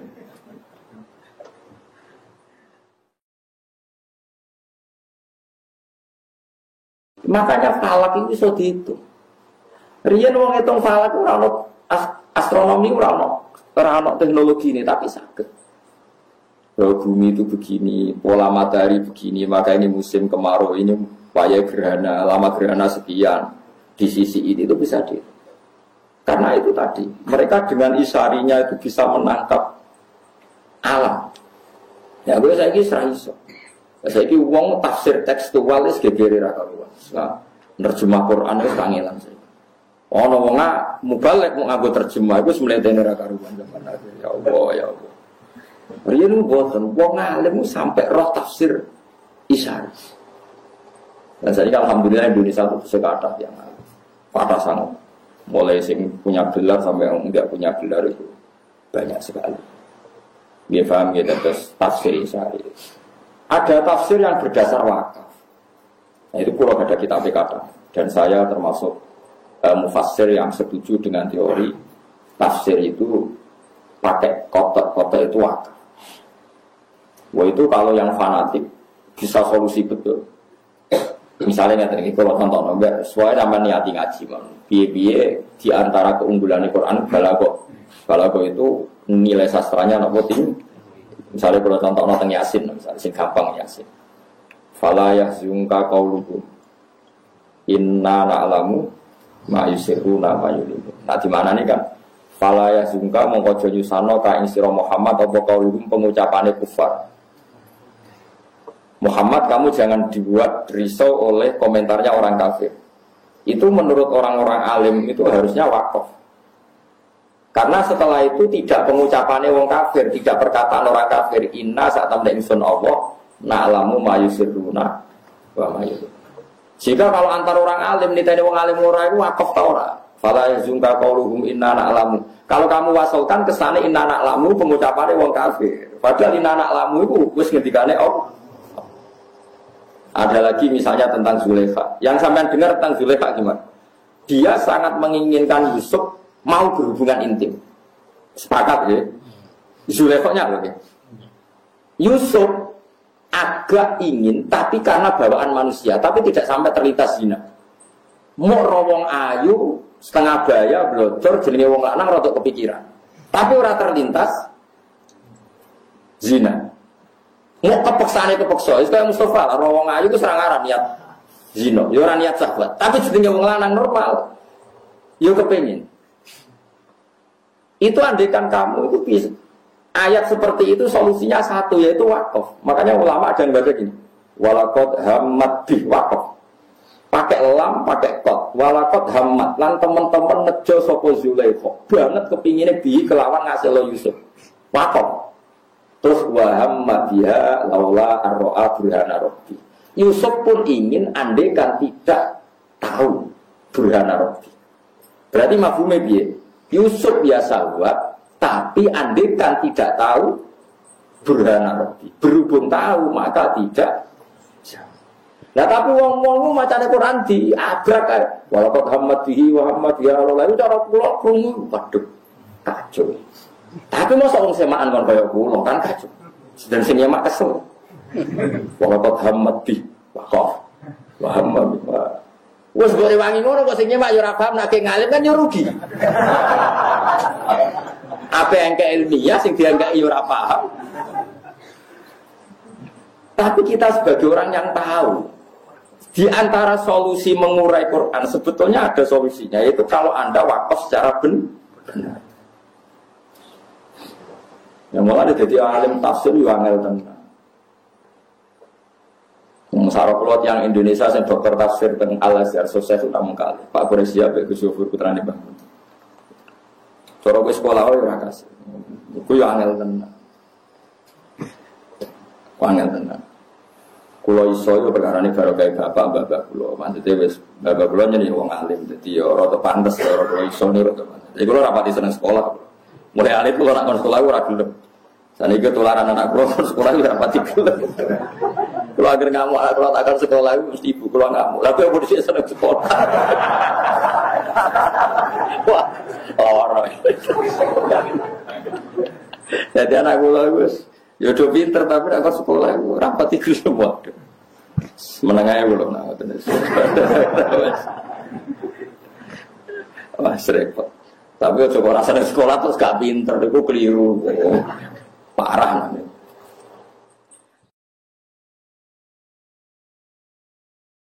Jadi pahami Quran itu saja nih di antara solusinya itu wakaf. Jadi misalnya orang ngomong kok wakafnya dan walakot hamad di wakaf. Lawa hamabiyah iku laula arro'a burhana nawa. Ketika Yusuf mulai terlintas seneng Zulaikha, ada gambarnya Nabi Yakub, Yusuf ditabuk. Barang ditabuk, manine Nabi Yusuf kejar-kejar liwat bijine Nabi Yusuf. Artinya meh kepikiran seneng Zulaikha lagi meh dituabuk bapak. Lah kuwi ora ono sing nabuk. Lah iku sing perkara. Dadi wong nak nabi wis kabundut telah adalah iku jek nyekseni anak. Roh anak ya ape maksiat ape ditabuk. Padahal yo atuh Yusuf ning Mesir ape ning Kanaan. Lah kowe bapak 2 kilo wis ora. Ya alhamdulillah. Ya ora bisa isin ora nabi ora boleh. Jadi nak keramate tiang-tiang top kados Habib Fakih Muqaddam tiang alim. Saking alime beliau wong darane iku gak Habib, darane Fakih Muqaddam. Padahal tiangnya ya Habib. Namanya Muhammad bin Ali, ya Habib, tapi wong darane Fakih. Niku sak alim fikih namanya darane Fakih. Niku nak gerak. Jadi nak kholi Nabi Hud teng Yaman ana kholi Nabi Hud. Nak ruah. Ya kholi Nabi Hud itu bulan Saban. Ya kholi Nabi Hud itu bulan apa? Saban. Jadi Nabi Hud niku tiyang Yaman, riyen namanya Ad. Wa ila adin akhum napa. Berhubung Nabi Hud itu khole Saban, terus wali-wali Indonesia itu rata-rata kaya aman. Akhirnya wali-wali Indonesia nak kirim donga itu Saban. Saban mergo dipadakno Nabi Hud basa Jawane Ruwah. Ruwah mergo sayyid-sayyid sing alim darani roh iku arwah. Arwah kena ilat Jawa. Ruwah. Lah nang ruwah digo kirim. Donga. Iku jenenge Pak Quraisy gak duan. Tapi wong alim yo tetep tok dalan kula niku yo ngaji bangun, ngaji bapak. Terus saniki sering ngono Pak Quraisy ngono wong alim-alim sak donya kados Habib-habib sak donya, wong alim-alim sak donya. Kula gadah dokumennya. Ya macam-macam, ono tafsir Isari, tafsir Lafat macam-macam. Ah kula sing ra iso tafsir klenik. Dukun ayat Quran kok diwalik-walik sudah dijimat ora iso, nganti saiki ra iso. Piye? Ayat ra diwalik wae ra mandi kok malah diwalik-walik. Dukun iku ora ngajar, wis Quran mesti diwalik. Batin ora diwalik wae kadang ra mandi kok malah diwalik. Sebetulnya ra kena diwaca. Jadi nak diwaca ora mandi, kudune ora kena diwaca. Wah, curang niku. Mulane seneng lho nang TV-TV di Mas Kanjeng kakean jimat. Ya gambarane jimat ya semono iku, mesti curang niku. Paham ya? Jadi di antara solusi maknane Quran itu wakaf. Mulane riyen tiang-tiang Zaid Ibnu Abbas ada 6 ayat di Quran. Siapa yang bisa wakaf benar dakhalal jannah. Rupanya di antara ayat wakaf. Fala yahzunka qauluhum wakaf. Inna na'lamu ma yusir. Tapi ya tidak harus. Piye-piye ora kabeh wong ngalim. Mulane terus wonten kaidah walaysa fil Qur'ani min waqfin wajib wala haramin ghairu malahu. Nah kowe wajibno repot ora ngger wong ngalim. Lah hafid-hafid tak repot tiap semakna. Ya tapi kowe kudu ngerti. Nggih kudu napa? Baru kayak ngerti Quran bisa diurai. Nggih Quran bisa napa? Diurai. Iku mau walaqad hammat bi. Kita tahu Zulaikha benar-benar ingin berselingkuh dengan Nabi Yusuf. Yusuf wa hamma bi. Haiku laula arra burhana rabbi. Yusuf yo meh kepengin umpama ora ditabok bapak. Berhubung ditabok berarti rasido kepengin. Kan gak mungkin konteksnya beda kemudian kamu atafkan walaqad hammat bihi wa hamma biha kan kacau. Tapi kira usah sok alim, sok bener dhewe nek ana wong ngono salah. Wong kula iku kiai Quran, ana santri stor. Terus ya tak bareng. Ora kok terus tak elingno. Sebenarnya ngene dong, lho ndak semua orang ditedir ngalim. Wong ora usah sok-sokan, wong aku sing alim ra sok, kowe sing alim kok sok. Aneh-aneh wae. Wong aku sing alim ra sok, kowe sing alim dadakan sok. Wis biasa wae. Lan aja geman tentang maulid teman-teman. Wong Abu Lahab sing ngono wae. Untuk barokah Kanjeng Nabi Muhammad sallallahu alaihi wasallam. Ya biasa wae, nek ora cocok ya oleh jenenge wong macam-macam. Kalau ana wong ora cocok, wong kok niru Abu Lahab. Ya oleh wae sak niku-niku. Ya mesti tentang maulid tapi setuju Valentine, setuju hari macam-macam lah. Tanggalnya Nabi dititani ra oleh, tanggalnya wong barat dititani aneh-aneh. Biasa lah. Sayyidina Umar, era Sayyidina Utsman, Ali, itu juga ngalami orang-orang yang ekstrim. Misalnya begini, saya contohkan korban-korban ekstrim yang real. Sayyidina Ali itu masyhur, dia punya musuh besar namanya Muawiyah. Karena permusuhan ini tidak bisa dihindari. Jadi kalau dalam fikih Islam ini anak-anak saya ajari fikih. Kalau orang mukmin membunuh orang mukmin itu hukumnya dosa besar apa kecil? Besar. Itu di bab kisos. Tapi orang fikih itu unik. Di fikih itu ada kitab sial namanya. Di takrib ada kitab sial. Dan di situ ada penjelasan mangkutila dunamali fahuwa syahid. Orang yang dibunuh karena membela hartanya atau keluarganya itu dia mati syahid. Kalau dia posisi membunuh maka malingnya atau penjahatnya muhaddarun damu. Gak punya hak nuntut kisos karena dia anggap gak ada artinya darah. Nah sekarang begini, suatu saat ada garong ke rumah Anda, ingin membunuh Anda karena ingin mengambil harta Anda. Anda ingin ingat status mukminnya atau status garongnya? Terus kamu mau dibunuh diam aja? Saya tidak mau membunuh orang apa? Mukmin atau membunuh orang muslim. Nah, kesulitan yang dialami Sayyidina Ali seperti itu. Orang-orang Khawarij cara berpikir Ali ku geblek. Wong mukmin kok pengen mateni mukmin. Muawiyah yo geblek pisan. Wong mukmin kok pengen mateni orang. Padahal suasana sudah kacau. Ketika seorang penjahat mau membunuh yang punya rumah dan yang punya rumah ingin membunuh penjahat. Itu namanya mukmin bentrok sama orang mukmin. Apa orang benar sahibul hak ingin mempertahankan haknya? Tidak sampai saya tanya. Itu sahibul hak, yaitu yang punya rumah, ingin mempertahankan haknya. Meskipun dalam duel ini kadang terjadi pembunuhan. Nah di sini ini ya, ulama ahli sunnah menyebut masalah istihadiyah. Kelompoknya Sayyidina Ali mempertahankan nyawanya, meskipun dengan cara membunuh pasukan Muawiyah. Pasukan Muawiyah juga mempertahankan nyawanya, meskipun harus membunuh pasukan Ali. Zaman itu susahnya istihad seperti itu. Tapi orang Khawarij cara berpikir enggak, ini biang keladi masalah itu Ali sama Muawiyah. Mereka malah rapat, ya sudah dua-duanya bunuh saja.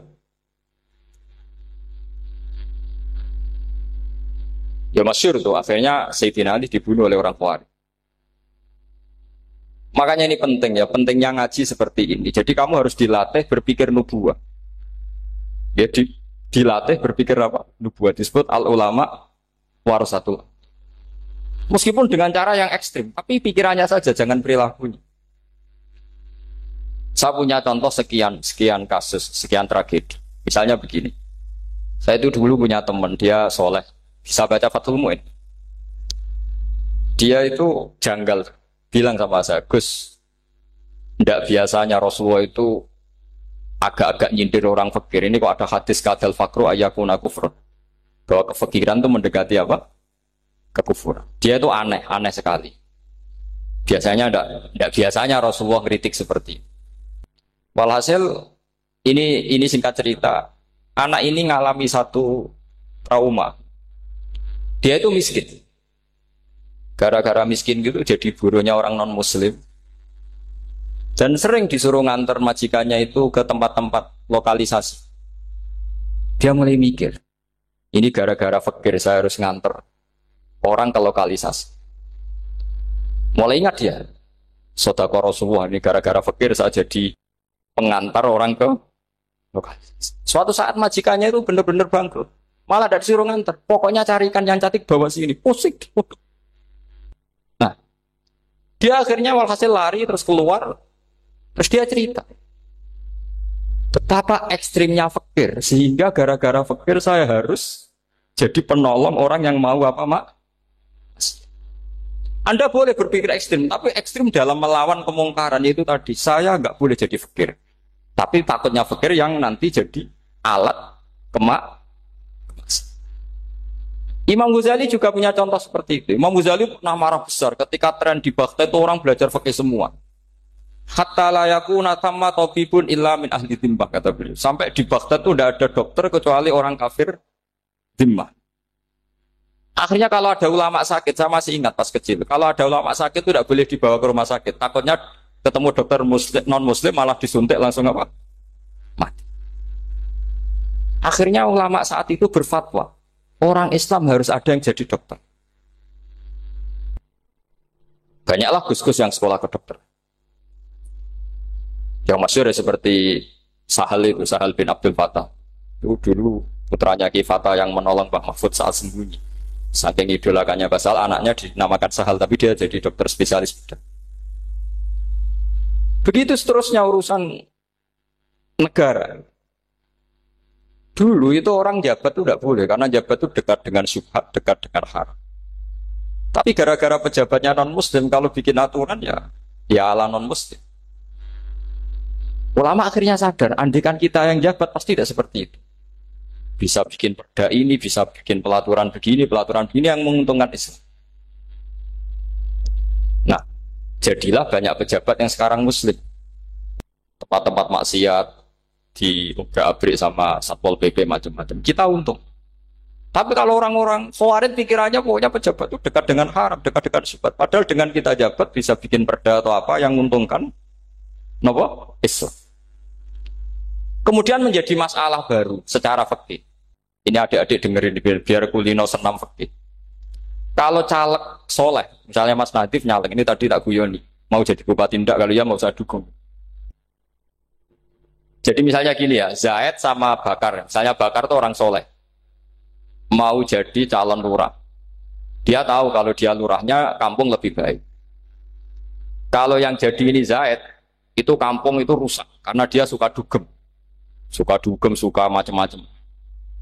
Kemudian Zaid ini pasti jadi karena beli suara. Misalnya per kepala itu dibeli 50.000. Bakar ini kalau nggak beli suara kalah. Padahal dengan kalahnya Bakar artinya kemenangan kemungkaran. Itu zaman era Fathul Mu'in, muridnya Ibnu Hajar Al-Hitami. Ibnu Hajar muridnya Abu Zakaria Al-Ansori itu fatwa. Yang soleh ini wajib beli suara, bukan boleh, wajib beli suara. Tapi ini namanya tidak nyuap, perlu dicatat. Ini namanya tidak nyuap. Jadi tidak bisa kamu kaitkan misalnya ar-rosi wal murtasi benar. Yang nyuap maupun yang menerima suap adalah sama-sama di neraka. Tidak bisa seperti itu. Karena logikanya dibalik. Sekarang Bakar ini beli suara itu untuk membeli kebenaran. Untuk mengawal kebenaran. Zaid beli suara untuk menopang kebatilan. Berarti namanya Bakar ini penyuap atau pembeli kebenaran? Pembeli kebenaran. Harus dibedakan. Nah, ini pentingnya ulama. Memang nyatanya seperti itu. Yang dikatakan nyuap, riswah itu adalah membayar uang li'ib tolil hakti untuk membatalkan kebenaran atau membenarkan kebatilan. Itu namanya nyuap. Tapi kalau mengeluarkan uang untuk menghakkan barang hak dan membatalkan barang batil, itu namanya uang berjuang. Nah ini pentingnya mikir. Jadi ulama itu mulai dulu sudah kelihatan. Nah sekarang sudah banyak orang-orang khusyuk yang biasa di masjid khusyuk. Kalau ditanya zaman akhir rusak kabeh, wong soleh-soleh wis nyuap. Kalau orang soleh ini tidak nyuap ya tidak jadi. Kalau nggak jadi mereka nggak ada yang jadi DPR, nggak ada partai Islam, habis malah Indonesia. Saya itu punya kenalan banyak pakar-pakar di Jakarta, itu cerita saya Pak Bahar. Indonesia itu solusinya gampang. Kita ini punya Bali. Punya Batam. Itu kalau Bali dimakaukan, Batam dikayakan Hollywood. Amerika kaya itu bukan karena hebat. Pornografi dijual. Tinju di Nevada itu dijual. Di Las Vegas dijual. Apa saja dijual. Kok tidak kaya itu gimana? Sementara Indonesia mau aur-auran gitu sukan partai Islam. Sebenarnya Indonesia gampang. Kalau ingin kaya, Bali itu dikayakan Hollywood atau dikalahkan Makau. Jadi kota judi. Batam dijadikan kayak Las Vegas. Itu transaksinya pasti triliunan. Orang kamane wong muda dijual, judi dijual, orang tinju dijual. Tapi gara-gara ada partai Islam, nyari rumus solusi ekonomi itu yang tidak seperti itu. Akhirnya kangelan. Akhirnya rapat isu. Tapi barokah tetap barokah partai apa? Yang menangnya caleg-calegnya rata-rata ya beli. Kalau tidak beli ya habis. Saya bukan menghalalkan nyuap, enggak. Kalau nyuap tetap haram ila yaumil qiyamah. Tapi kalau suratul masalah seperti ini kamu mengatakan suap itu beda. Ini suratul masalah yang tidak ada kaitannya dengan asal lawannya batil, kecuali lawannya sama-sama hak. Dua calon di kampung itu soleh sama soleh. Ini yang soleh bayar nggak boleh karena siapapun yang jadi soleh itu tidak boleh. Karena kalau cari musuh yang dolim biar halal ya. Sekarang ya seperti itu. Kamu biasa heroik, biasa ngasih kiai kamu, ngasih hadiah kamu, biasa ngasih ibu kamu uang. Ternyata ibu kamu setelah kamu kasih uang, dikasihkan adik kamu atau kakak kamu yang nggak pernah kerja, terus kamu marah-marah, ini tidak adil. Saya yang memberi nggak dikasih, ini yang nggak kerja dikasih terus. Loh kamu biasa jadi pahlawan kok turun kelas menjadi apa? Pasien. Kamu milih jadi pahlawan apa pasien? Pahlawan. Jadi sebetulnya faham-faham ekstremis ini dari kegoblokan. Dari kegoblokan berpikir nubuwah sehingga tidak punya rasa ibadah. Nah ini yang menjadi orang-orang ekstrem. Jadi korban pertama ekstremitas itu bukan sahabat tapi Rasulullah Shallallahu Alaihi Wasallam, yaitu Nabi dibilangin oleh mereka, "I'dil ya Muhammad, kamu kalau bagi harus adil." Pikiran mereka kalau adil sama rata sama. Jadi kalau pakai pikiran itu, saya minum di sini itu haram. Mau ndak ikut bikin kok minum. Enak tamu, toko-toko mangan, sing masak kangelan nuru. Ya itu jajan bareng. Itu sama seperti kasusnya Bahram Al-Majusi. Dia itu seorang raja kaya, punya anak cantik. Dipikir-pikir, anakku ayu dirabek nang liya rugi, sing gedhekno aku sing rumah aku dirabi wong liya. Maka dia berpikir mau dinikahi sendiri. Karena tadi melihat Mas Nadif kayak orang Kenya tadi, apa Nigeria. Malah gak layak itu maksudnya orang. Ini Mas Nadif ini termasuk harus mendukung gerakan tidak ekstrim. Nyawanya masih itu karena barokahnya beliau agak-agak gitu. Tapi nggak sampai liberal ya, agak-agak pokoknya itu. Karena ketika ada gerakan ekstrim di Mesir, itu termasuk dia DPO. Ternyata setelah ada intelijen, beliau pas buka itu nggak makan dulu tapi rokok dulu. Wah ini mesti orang sekuler, tidak ekstrim. Akhirnya nyawanya sampai sekarang itu barokahnya rokok pas iftar itu pas. Nah tanya ini masih, iya mas ya. Ya pernah sepuh sama saya. Jadi pikiran-pikirannya Bahram itu seperti itu. Walhasil akhirnya Bahram itu menikahi anaknya sendiri. Masyhur itu dalam cerita. Jadi ceritanya itu ada seorang wali tidur di Masjid Haram sama Rasulullah, ditemuin gitu. Terus kata Rasulullah, salam saya untuk Bahram Al-Majusi. Ternyata dicari-cari nggak ada Bahram lain kecuali Bahram yang berdua, bahkan anaknya sendiri mau dinikahi. Ya cara berpikir karena seperti itu. Kalau kita berbuat banyak harus dapat. Itu bahaya. Bahaya sekali karena kalau dalam teori beragama itu al-yadul ulya khairum minal yadis sufla. Kalau biasa ngasih ya ngasih saja, itu heroik. Itu bagus. Jangan biasa ngasih sekarang bermental apa? Makanya saya itu kalau ngajar di pondok yang dulu pernah saya belajar di situ atau yang pernah sepuh itu, dikasih itu bingung. Karena saya ya masih waras itu. Jadi kalau dikasih itu bingung. Tapi banyak juga guru-guru yang dulu ngaji lama setelah ngajar di pondok alma maternya nuntut. Itu saya tidak tahu itu. Itu sudah ada agak-agak kayak itu tadi. Walhasil si Bahram tadi itu, ini cerita harus saya teruskan karena nggak boleh diputus. Dapat salam dari Rasulullah. Ternyata di balik nakalnya dia itu pas mau bulan pertama, malam pertama itu ada seorang janda sepuh ke situ. Ganggu dia tentu ya. Ketika dikejar pulang lagi sampai 3 kali. Dia tanya, kenapa bu kamu begitu? Katanya saya ini anak-anak saya kelaparan. Kalau saya pulang anak-anak saya nangis minta makan. Saya ingin minta Anda. Tapi setelah saya ingat Anda ini majusi, saya mukmin, saya mukminah, saya pulang. Ya sudah bu, kamu di rumah saja. Nanti saya kirimi makan. Dikirimi sendiri, padahal dia seorang raja orang kaya. Barokahnya itu dia dikasih tobat sama Allah. Dan paginya ketemu tamu yang mengirimkan salam dari Rasulullah SAW. Akhirnya Bahram ini menjadi muslim. Tapi intinya berpikir seperti tadi itu salah, bahwa kalau saya jasa banyak harus mendapat apa? Ini cara berpikir orang-orang Khawarij. Iya, saya pernah ditanya seorang dosen. Gus, saya ini kalau baca sejarah perang Badar atau perang Uhud, yang saya tidak nerima itu satu. Kenapa setiap ghanimah, harta orang kafir dan istrinya orang kafir kok disita orang Islam, dan yang perempuan jadi amat, kemudian juga digauli orang Islam, yang hartanya orang kafir juga jadi asetnya orang Islam, kok kayak garong.